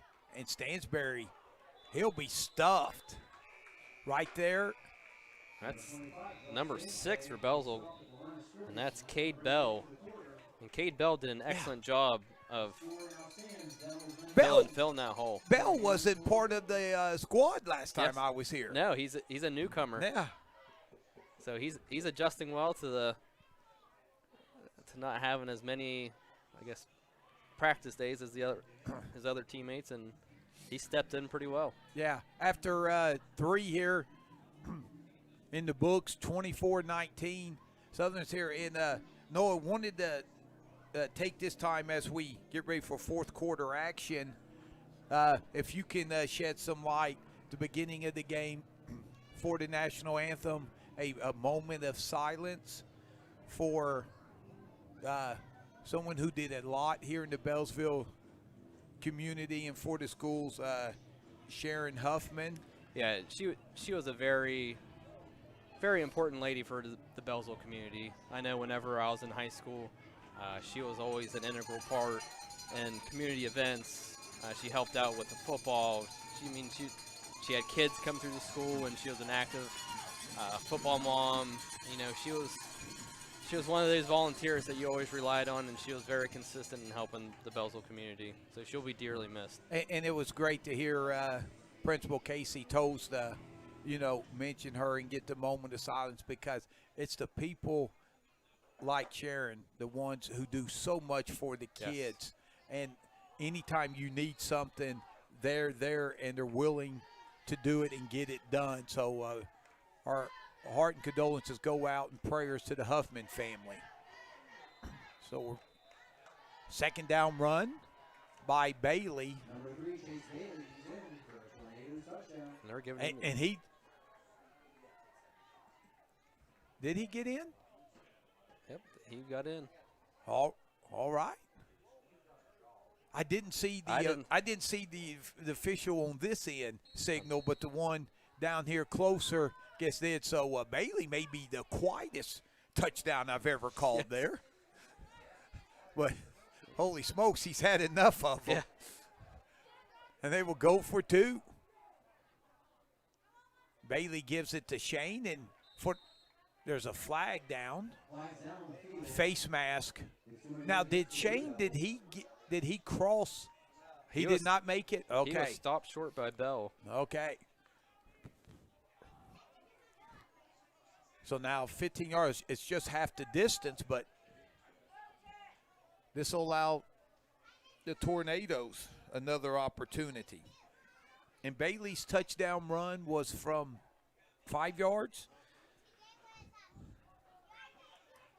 So 5-yard touchdown run. Bailey, Noah on the night, 16 carries, 265 yards and 5 touchdowns. And that's coming from the quarterback position too. He's and- not the tailback, the quarterback. And if you got him, in your high school fantasy football team line up this week, that's good. And who did they give it to? Your boy. Number 77. Yes. That's Kiger Roush, the 6'4", 300-pound defensive tackle, and they gave the big boy some excitement.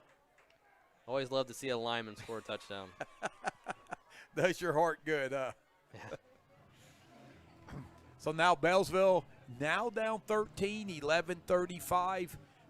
And, there's still a lot of time left. But if Beallsville doesn't put points on the board this drive with the way the Tornadoes have been able to chew up yards in the clock, it may be over. Beallsville can score quick, but their defense has been, subpar tonight. And, if they can't make the stop on defense, they're going to have to make up a lot offensively, which I don't know if they'll have enough time. But you talk of defense, credit the Tornadoes. Remember, they gave up 19 points in the first half, but actually one of those touchdowns was on an interception return. So since then, Beallsville, they're scoreless here in the second half. So the Tornado defense, they've made some nice adjustments. Loudon sees the ball, line shot, get back to Moore at the 8-yard line. Moore running hard. He'll get back up close to the 20. And I imagine Beallsville's going to try and spread the Southern defense out, because if they go under center, Perkins is not having enough time to set his feet and get a good pass off. But I imagine they'll try to use that matchup of either Falkenstein or Loudon out on the end. And they're putting Perkins under center. So first down and 10. High formation. Perkins pitches it to Moore. See if he can turn the corner, and he does. 20, 25, 30. And he will be pulled down. And there's the flag. And Hope Moore is okay. As he gets up to about the 47, 48-yard line.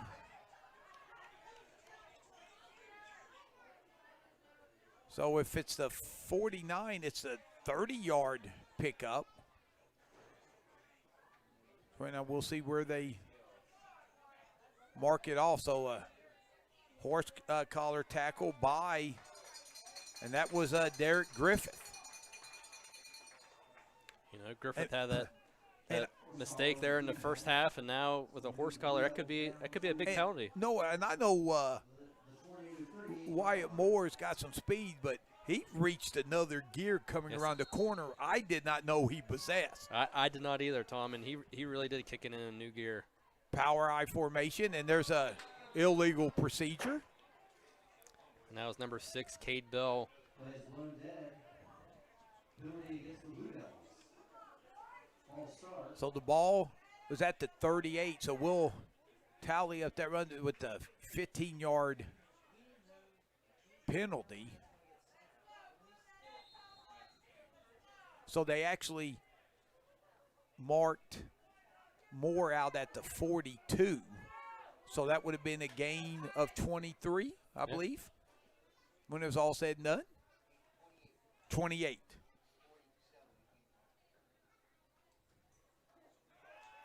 Perkins under pressure, throws it out. It's caught. You know, that kind of 35. That kind of looked like Tim Tebow back there, Tom. A little jump pass. You know, it's just an athletic play by Perkins to get that ball off and to avoid the sack. Second down.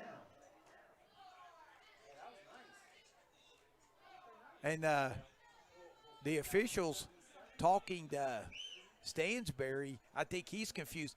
He came out with blitz. Bell stepped up and blocked him. He knocked the freshman back, but Stansberry, you know, helped Bell up and kind of patted him like, hey, little man, way to step in there and block.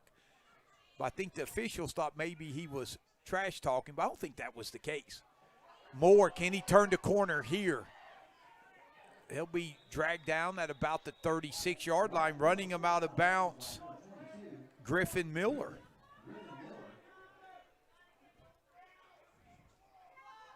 You know, Tom, in your previous comment of the players helping each other up, I've seen that quite often throughout the night, and it's, you know, it's good to see the good sportsmanship between the two teams.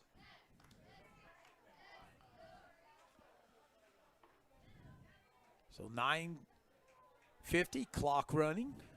3rd down and 7. Beallsville down 13, definitely 4-down territory.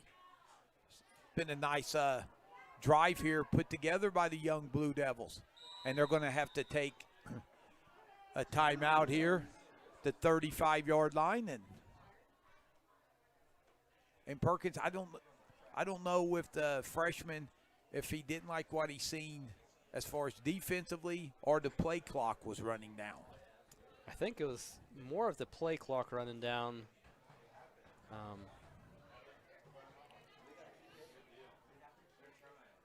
So remember, Beallsville was up 19-12. So the Southern Tornadoes out of Racine, Ohio, they're on a 20-0 run. Yeah, and it's been a heavy dose of the running game with Bailey at quarterback, and as we said, he has over 260 yards rushing. Yes, he's and 6 touchdowns. If I'm 1, 2, 3, 4, 5 touchdowns.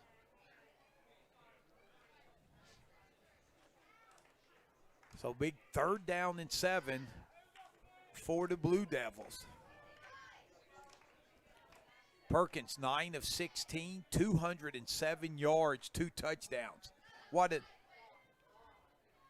And Loudon, 4 receptions, 133 And yards. they're looking at Loudon again, I think. And he's got it.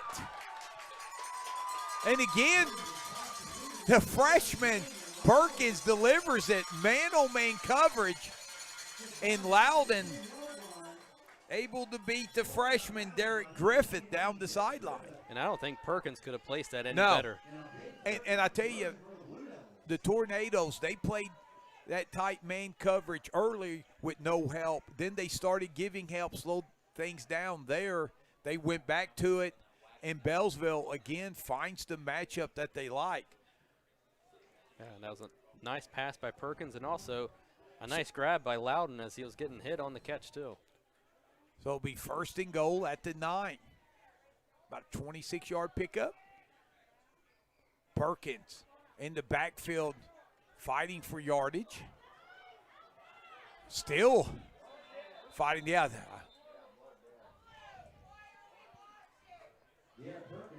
Look, Perkins did not want to go down. No, and it's probably a good thing he didn't go down because he had big number 77 wrapping him up. So, And see, something just didn't look right about that play. I don't know if it was yeah, busted play or something, but Perkins.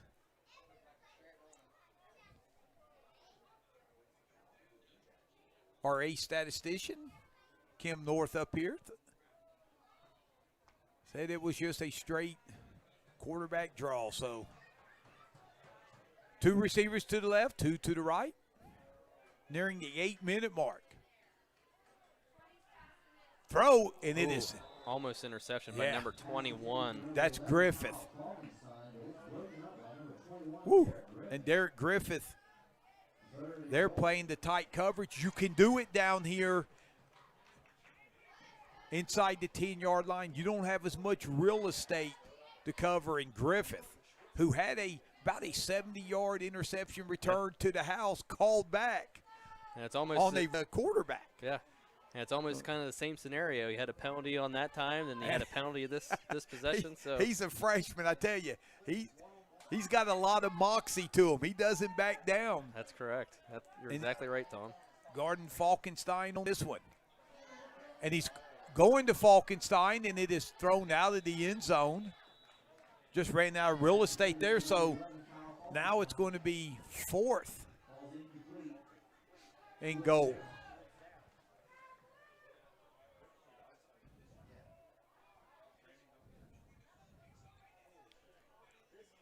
I think we're probably going to see a similar play than what we just saw right there. Either a pass to Falkenstein to use the height advantage or to Loudon. Oh, boy, if you could get the ball the way more outside, you got some weapons. See what? And they got him in trips on the wide side of the field. That's Bradley Moats in the backfield. Perkins throwing it to the corner, and it is intercepted. And that was Bailey.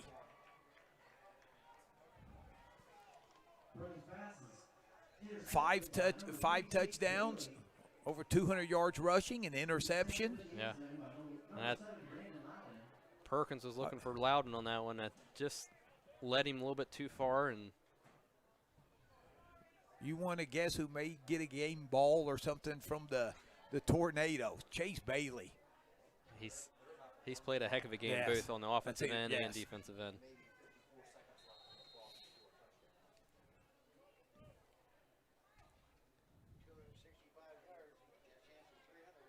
So got 265 yards on the ground so far. And the way he's been running, he could probably gain that 40 pretty easy. And he's going to keep it here. Up there, and he may get it on this carry. Wow. Falkenstein uses the sideline to his advantage as a defender and forces him out. Looks like he did. 30. He got 35 on that carry, I believe. So that puts him at 300. 300 even. We said he may get it on this carry, and he did. But, man, the patience. Uh-oh. They got your tailback in there. And they give it to the big fella. And to go with my inner Chris Berman, he rumbling, bumbling, stumbling for a gain of 5. And they're lining right back up. Roush, he's a senior. I was going to say, yeah, I'm guessing, yeah. They're letting the senior a reward for his 4 years of hard work, and he's just plowing through people. And you know, Tom, being 6'4", 300 pounds, he has some quick feet. He's quick, he has quick feet.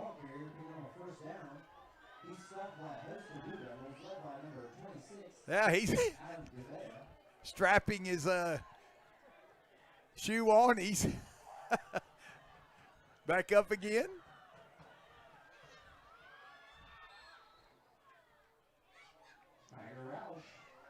And Roush, he may like this 2-yard gain here because it gives him a chance to rest a little bit.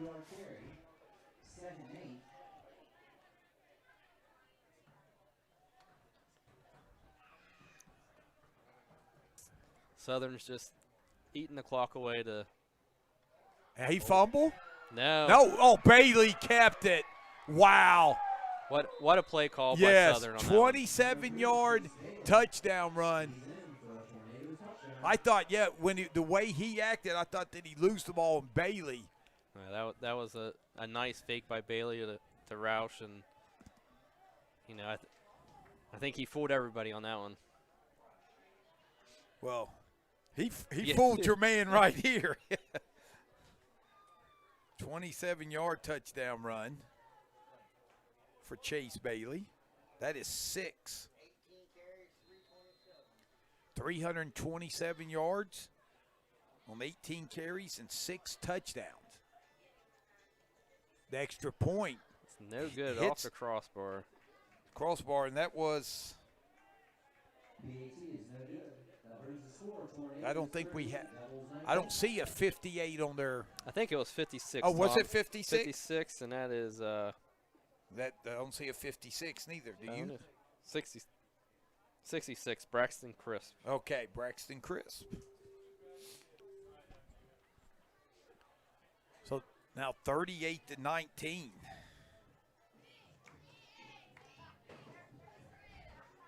And the Tornadoes have really touched down on multiple occasions. Tonight we had one touchdown by a tornado in week 1. We've had 6 of them tonight. Yeah. Kim North provided us a good one. Tropical Storm Bailey. Oh. And Kim North does a mic drop on isn't he? Is he gone? Well, let's see. Here's the return. That's Moore on the return. By Moore. Oh, he's nice got block. the chance. 40. One man. Can he get there? Oh, back to the 34-yard line. Wow. Wyatt Moore. What an electrifying kickoff return. And he's up and limping. Let's hope he's okay. Wyatt Morris is giving it everything he has on the field tonight. And that was a nice hustle play by number 24 for Southern, Braxton Bear, to save the touchdown. Yeah, and they are literally carrying more off. Adam Gavea, it looked like got a nice block. And I think he received that at the 15.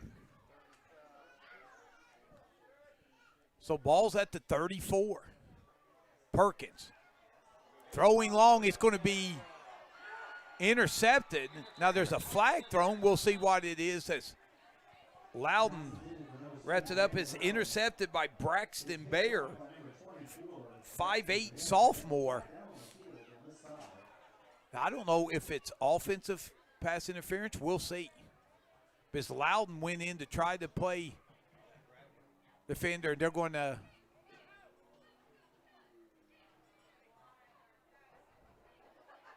We'll see what the call is. Pass interference, yes, against Beallsville. And what? Wait, they call. Looks like it's a double penalty. I didn't quite see what they're calling. And the Tornado coaching staff, they're going, wait, can we have a explanation? Now, he initially signaled pass interference against Beallsville, but then was he just pointing the wrong way from where they're marking the ball? It looks like it's still Beallsville ball. Yeah, so I guess they called the pass interference against Bear.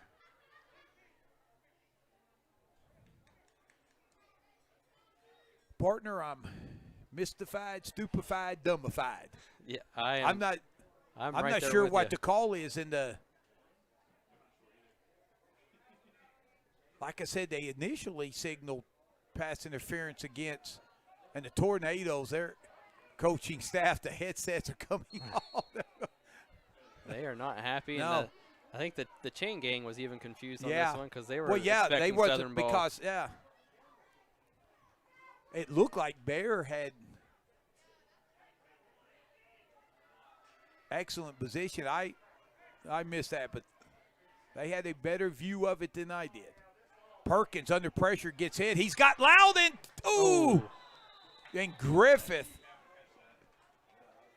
breaks it up at the last moment. And that, you know, as a freshman standing in there, he took the hit and threw a perfect ball. And it's just, unfortunately, Loudon was not able to come up with it. And you look down here on the sideline, still tending to Moore. Hope he's okay. So remember, he went out earlier with, I don't know if it was an ankle, he was hobbling. Yeah, on the. And it may have re-aggravated that after that electrifying kickoff return. 6:02 left. Thanks for joining us here on KGP TV. Perkins drops back and pass is incomplete, intended for Loudon. Bailey comes up with a little tap. 3rd and 10. No, that was a good play by the freshman quarterback, not to take the sack and lose the yardage, get it out.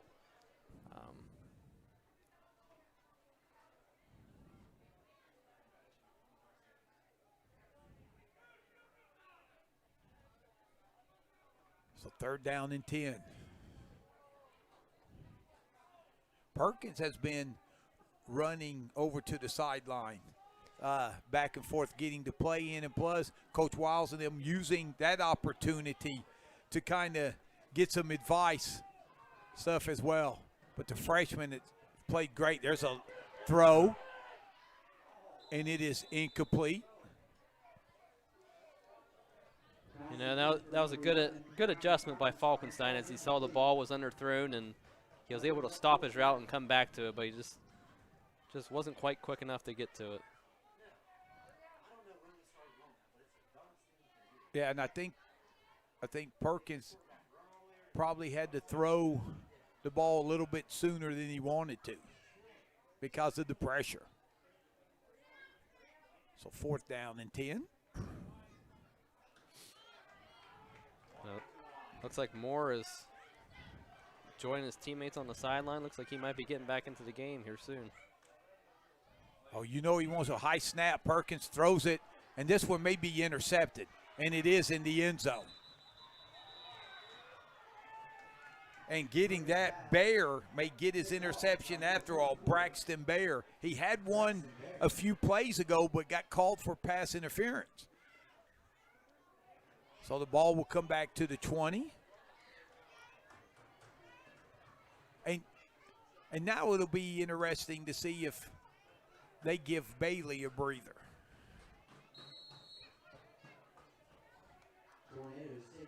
But Bailey's still in there. Still have him in.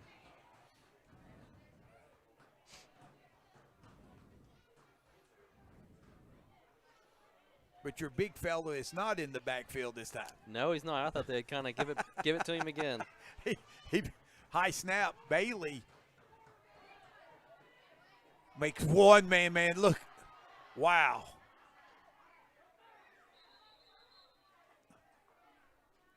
Gain of 11.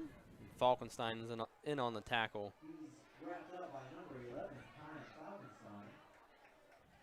Again, Bailey's as patient as a runner when it comes to reading the blocks and the defenders. It's just excellent vision out of Bailey.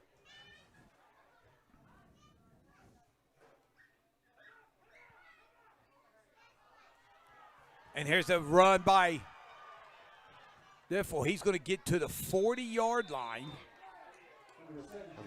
And it's like that's Loudon on the tackle. So Diddle, that is his best run of the night. That's a gain of 28 yards.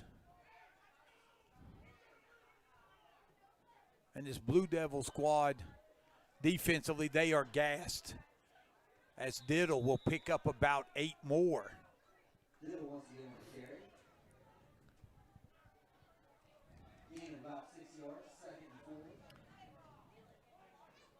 So the Tornadoes, as this game has gone, kind of got things figured out. Yeah, they've stuck to the running game.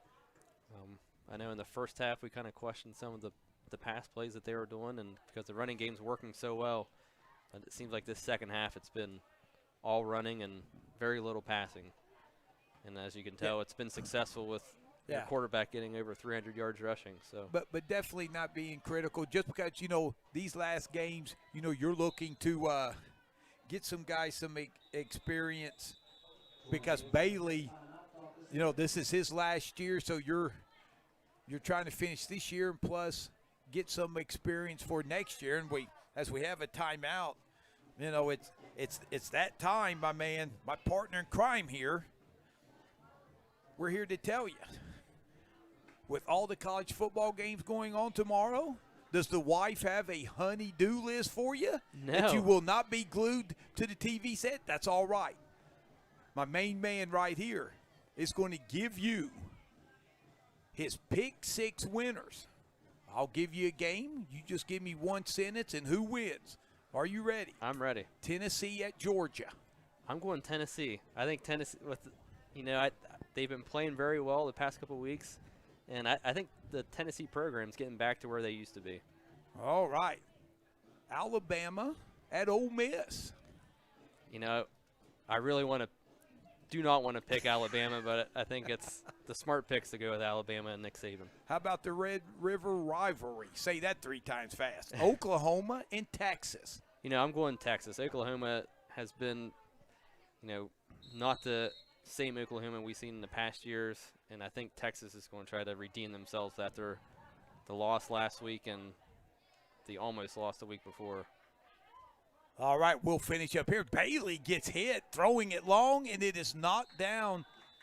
Good defense by Falkenstein, and boy, Bailey that was lit up by Moats. Yeah. So it'll be 3rd down and 4.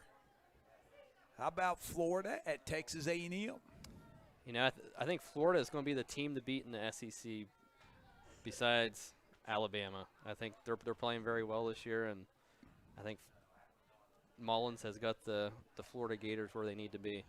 Due to time constraints, my partner did pick Arkansas, my Razorbacks, to knock off Auburn in the rain, and we'll be back with the final pick as Bailey takes it up the middle.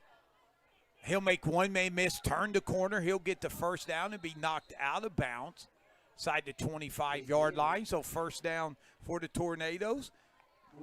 And then the last one, the Miami Hurricanes. Are they back as they travel to Clemson, Death Valley? You know what? I'd like to see Miami upset Clemson, but I'm going Trevor Lawrence and the Clemson Tigers. I think they're the team to beat this year, and I think Dabo Swinney and Trevor Lawrence they're a great combination in college football. And there's your pick 6 winners. Of course, this segment named after Noah Atkinson's quarterbacking days when he would throw your occasional pick 6. Yeah. And that's number 25 on the carry. Stansberry, he's to the 10, to the 5, touchdown. So Stansberry will take it in from 26 yards out to put an exclamation point on the Tornado victory.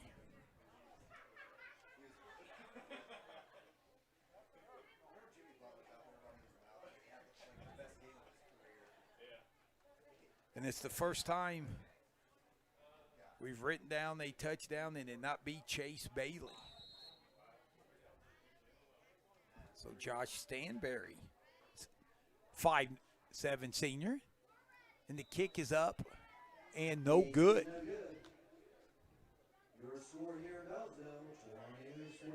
So Josh Stanberry from 26 yards out.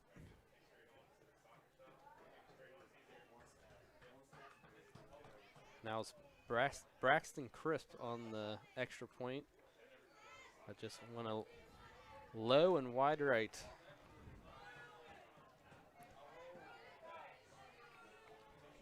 So Beallsville back in action next week.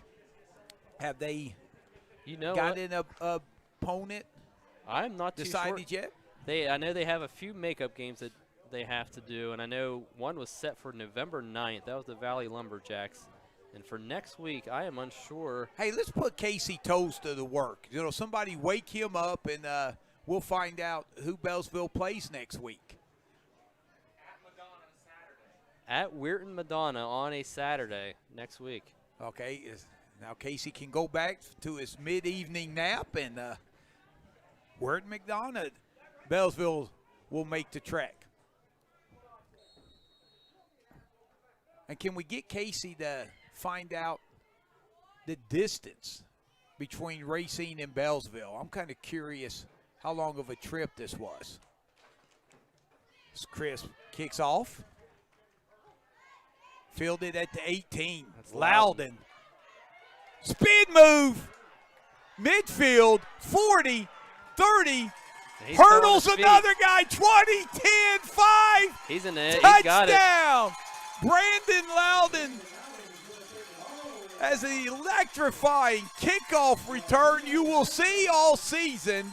Touchdown, Blue Devils. I think Loudon used every move in the book he had. He had the spin move, the hurdle, a juke. And we'll see how many yards that was.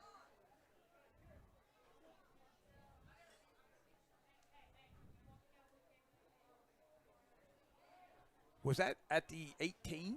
I want I to don't say it know. was close to the 18 or maybe the 20. So I think we're looking close to an 80-yard. We'll give him 82 and play safe. We don't want to cheat the man. Yeah. So 82-yard kickoff return.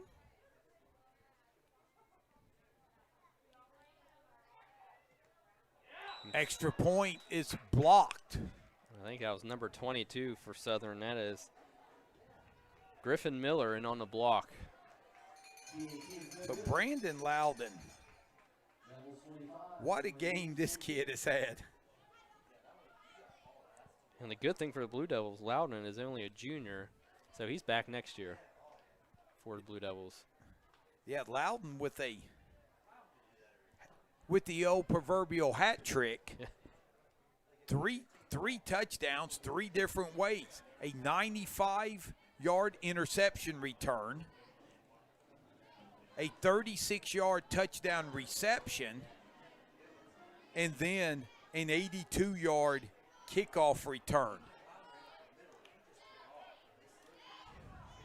So Loudon pulling off the hat trick right there. I would throw my cap on the field to honor him, but with it being my shiny, brand-new Las Vegas Raider cap, I preferred just to do the old tip the cap to him. But Loudon, what a great game. Yeah, excellent game by Loudon, and you know he really showed the speed and the elusiveness, you know, with the spin moves and jukes.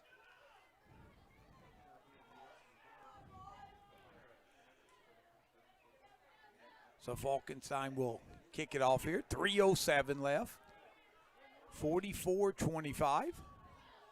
I don't know what the over was in this game, but I think if you took the over, you won. Not that we would ever Yeah. encourage gambling in any way. So that was Bailey on the return. That looks like number 26, Adam Gavea, in on the tackle.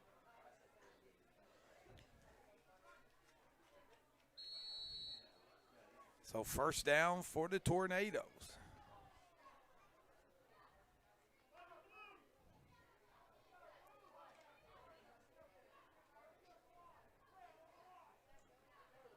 Exactly 3 minutes left.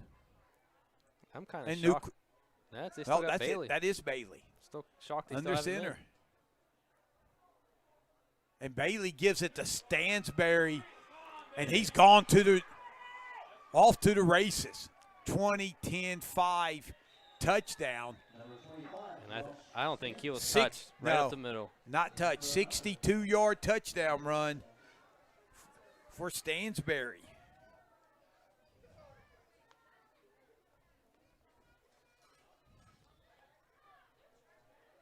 That was quick. And I think with Stansberry's last 2 runs, that almost puts him over 100 yards. Yeah, he had 88. So, yeah, I would say he's over 100 because he got 88 on his last 2. Looks like we got timeout by Southern. So 50-25. After the 62-yard touchdown run by Stansberry. And really our only question, my man, that I don't think we've answered yet is the distance Yeah. between Racine, Ohio. I was trying to find my phone. I had it behind me. We can just pull it here on Google Maps and see what it is. So that's the big question of the night. Do we get a lifeline? We're looking at a 2-hour and 5-minute drive for Racine Southern. It's 115 miles that they traveled.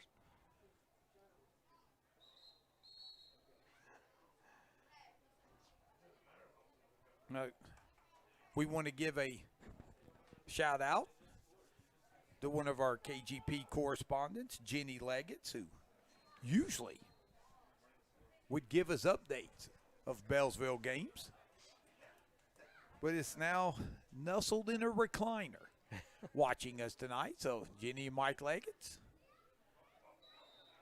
The kickback crisp is up and no good. So, wow, 75 points on the board.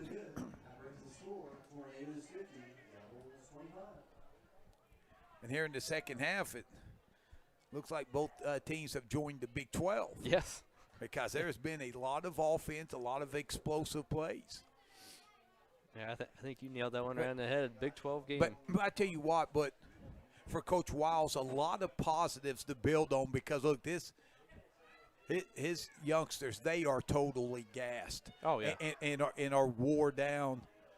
And they went toe-to-toe. And people look at this score and think, you know, it was a blowout from the get-go.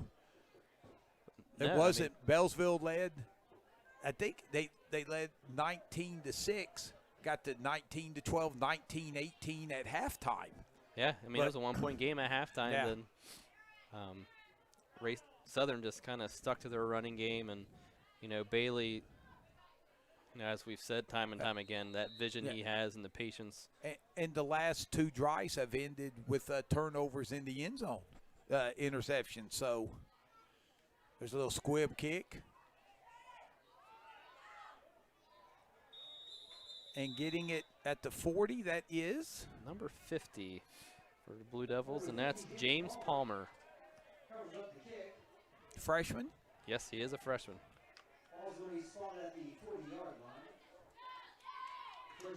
So again, Beallsville will play next Saturday. We're at McDonough. I'd like to wish the Blue Devils good luck. Next week, my man, KGP TV will be full go with playoff games Friday night and Saturday night. So be sure to look on the KGP TV schedule there. Perkins pass Falkside, and there's a Bailey's going to be called for pass interference.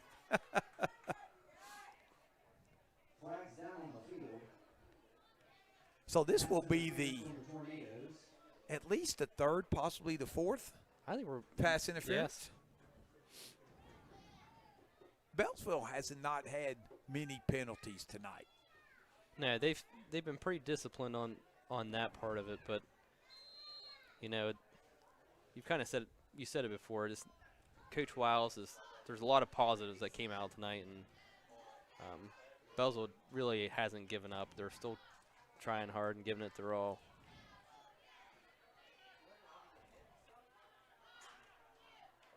Perkins drops back. He's got time, throws it.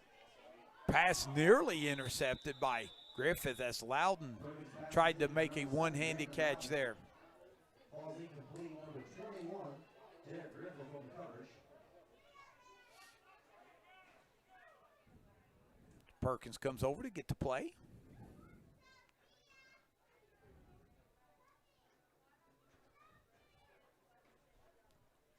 So 2:35 left.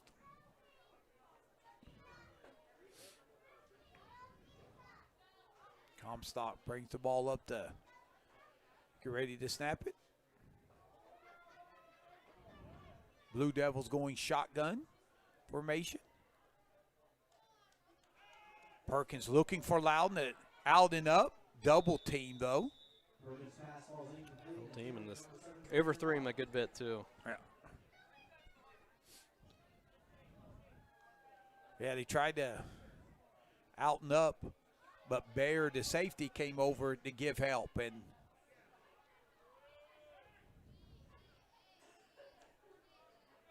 the big fella, I think, is going to call it a night for the Tornadoes.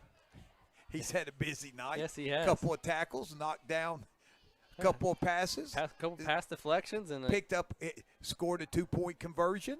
yeah, Carried the ball about 5 times for, would you say 30 yards? I'd say 30 at least. Yeah. Now Beallsville. Timeout Beallsville, 2.5 minutes, 3rd down and 10.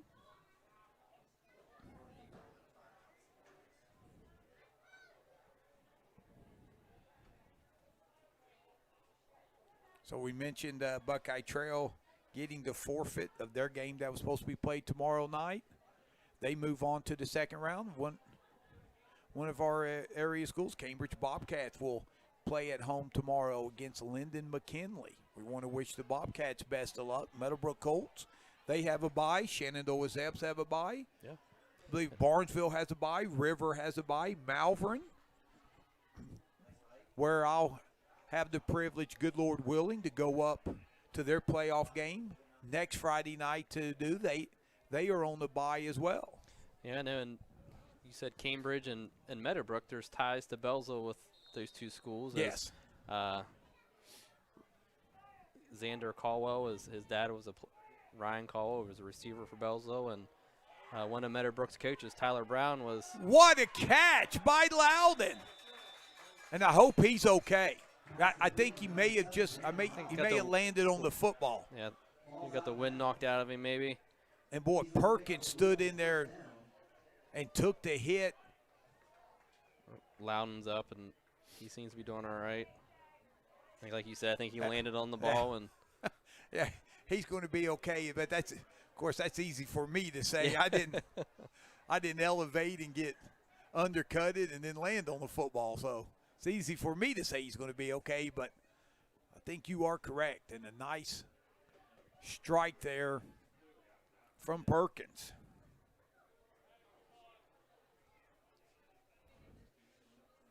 Garrett Perkins, he has to be close to he's got to be between 250. I know he was over 200, between 250 and 300.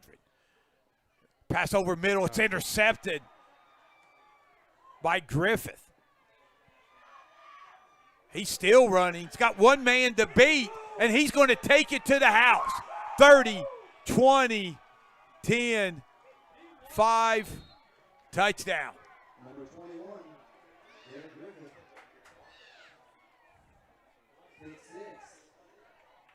And could we see where Touchdown Tornadoes. that one was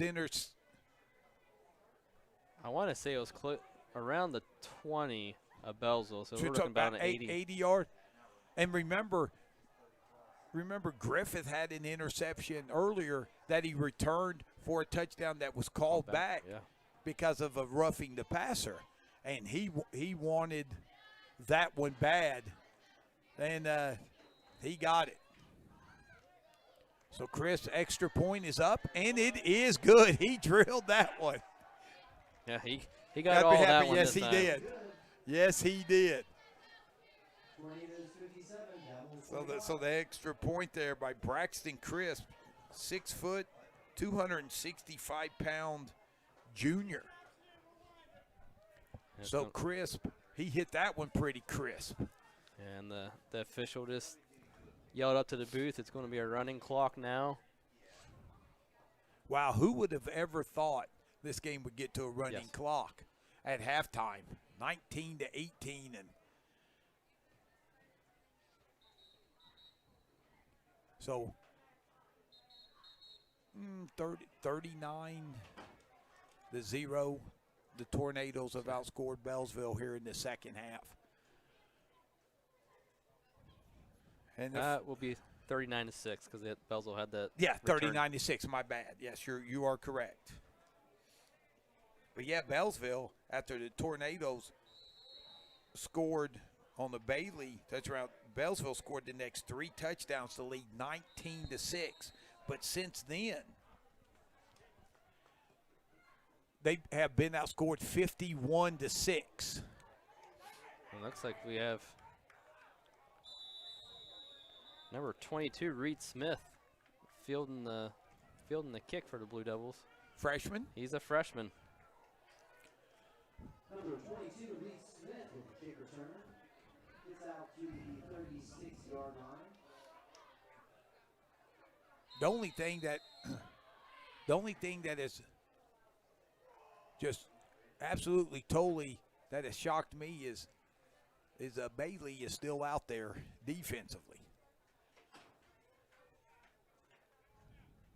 Yeah, it doesn't look like they put No. very many subs in on the defensive end. So under a minute left. Handoff, Moats has it. He'll get about to the 40, a gain of 4. Tackled by number 25, Josh Stansberry. And it looks like that Southern secondary is really keying on Loudon. That they had 3 people in his direction.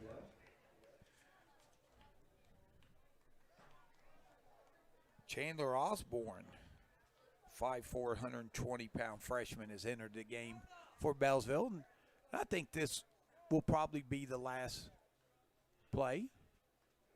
And Yep, the Beallsville, And it was, Beallsville yes. coaches are signaling him over, and And that's going to bring it into the game. Your final will be Tornadoes 57, Devils 25. Thanks for coming out this evening. Please pick up your trash on the way so I out. tell you, a game effort Remember to abstain to the guidelines for of OHSAA. the Blue Devils, but it was Chase Bailey who had well over 300 yards rushing, the quarterback for the Tornadoes, on 6 touchdowns. And for Beallsville, they got a 67-yard touchdown pass from Garrett Perkins, the Kyan Falkenstein, in the first quarter, and then Brandon Loudon with a 95-yard touchdown interception return. So a pick 6 of 95 yards for Brandon Loudon. That gave Beallsville a 13-6 lead. And then it was Garrett Perkins again, the outstanding freshman quarterback for Beallsville, who hit Brandon Loudon on a 36-yard touchdown pass. That gave Beallsville a 19-6 lead in the first quarter, but then after that it was all Tornadoes. But Brandon Loudon did return a kickoff return 82 yards to the house in the fourth quarter. But 6 touchdown runs by Bailey, 2 touchdown runs by Stanberry, and an interception return yeah, you know, if by Griffith. If the Beallsville defense was just able to limit Bailey's runs and force a few passes, I think it's a different ballgame. They covered a pass very well, but you know, it's just too much of Bailey in the run game, and you know, when the opposing quarterback gets over 300 yards rushing, you know, it's going to be a hard game for you to win. Well, man, a very entertaining game, 50-25. The Tornadoes,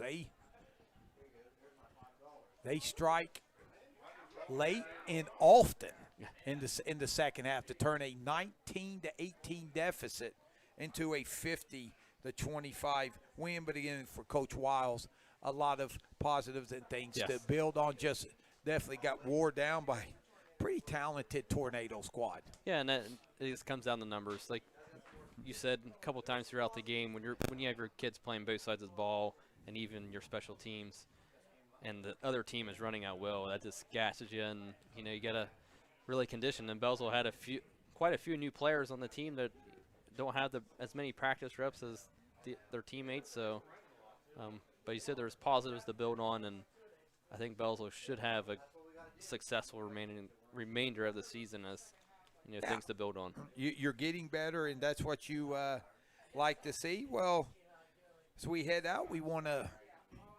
First of all, I want to thank my partner in crime tonight, Noah Atkinson. Noah, great job as always, and enjoyed working the 2 games with you, and hopefully I'll see you down the road. Oh, yeah. And Colton Wheeler keeping us on the air and handling some of the difficulties we had early and handled it like a pro, so great job, Colton. And wanted to wish the Blue Devils good luck next week in their last 3 remaining games as they close out the high school football season. It's been a lot of fun. We want to thank you for tuning in to KGP TV tonight. And lot of games. We'll be locked and loaded next week on KGP TV for week 2 of the OHSAA high school football playoffs. So for Colton Wheeler, and also a special shout out to Kim North, who gave us the stats there in the second half. We want to thank him as well. And Noah Atkinson, I'm merely Tom Strasser. On behalf of the KGP family, we want to wish everyone a pleasant weekend, and please be safe. Good night, everyone.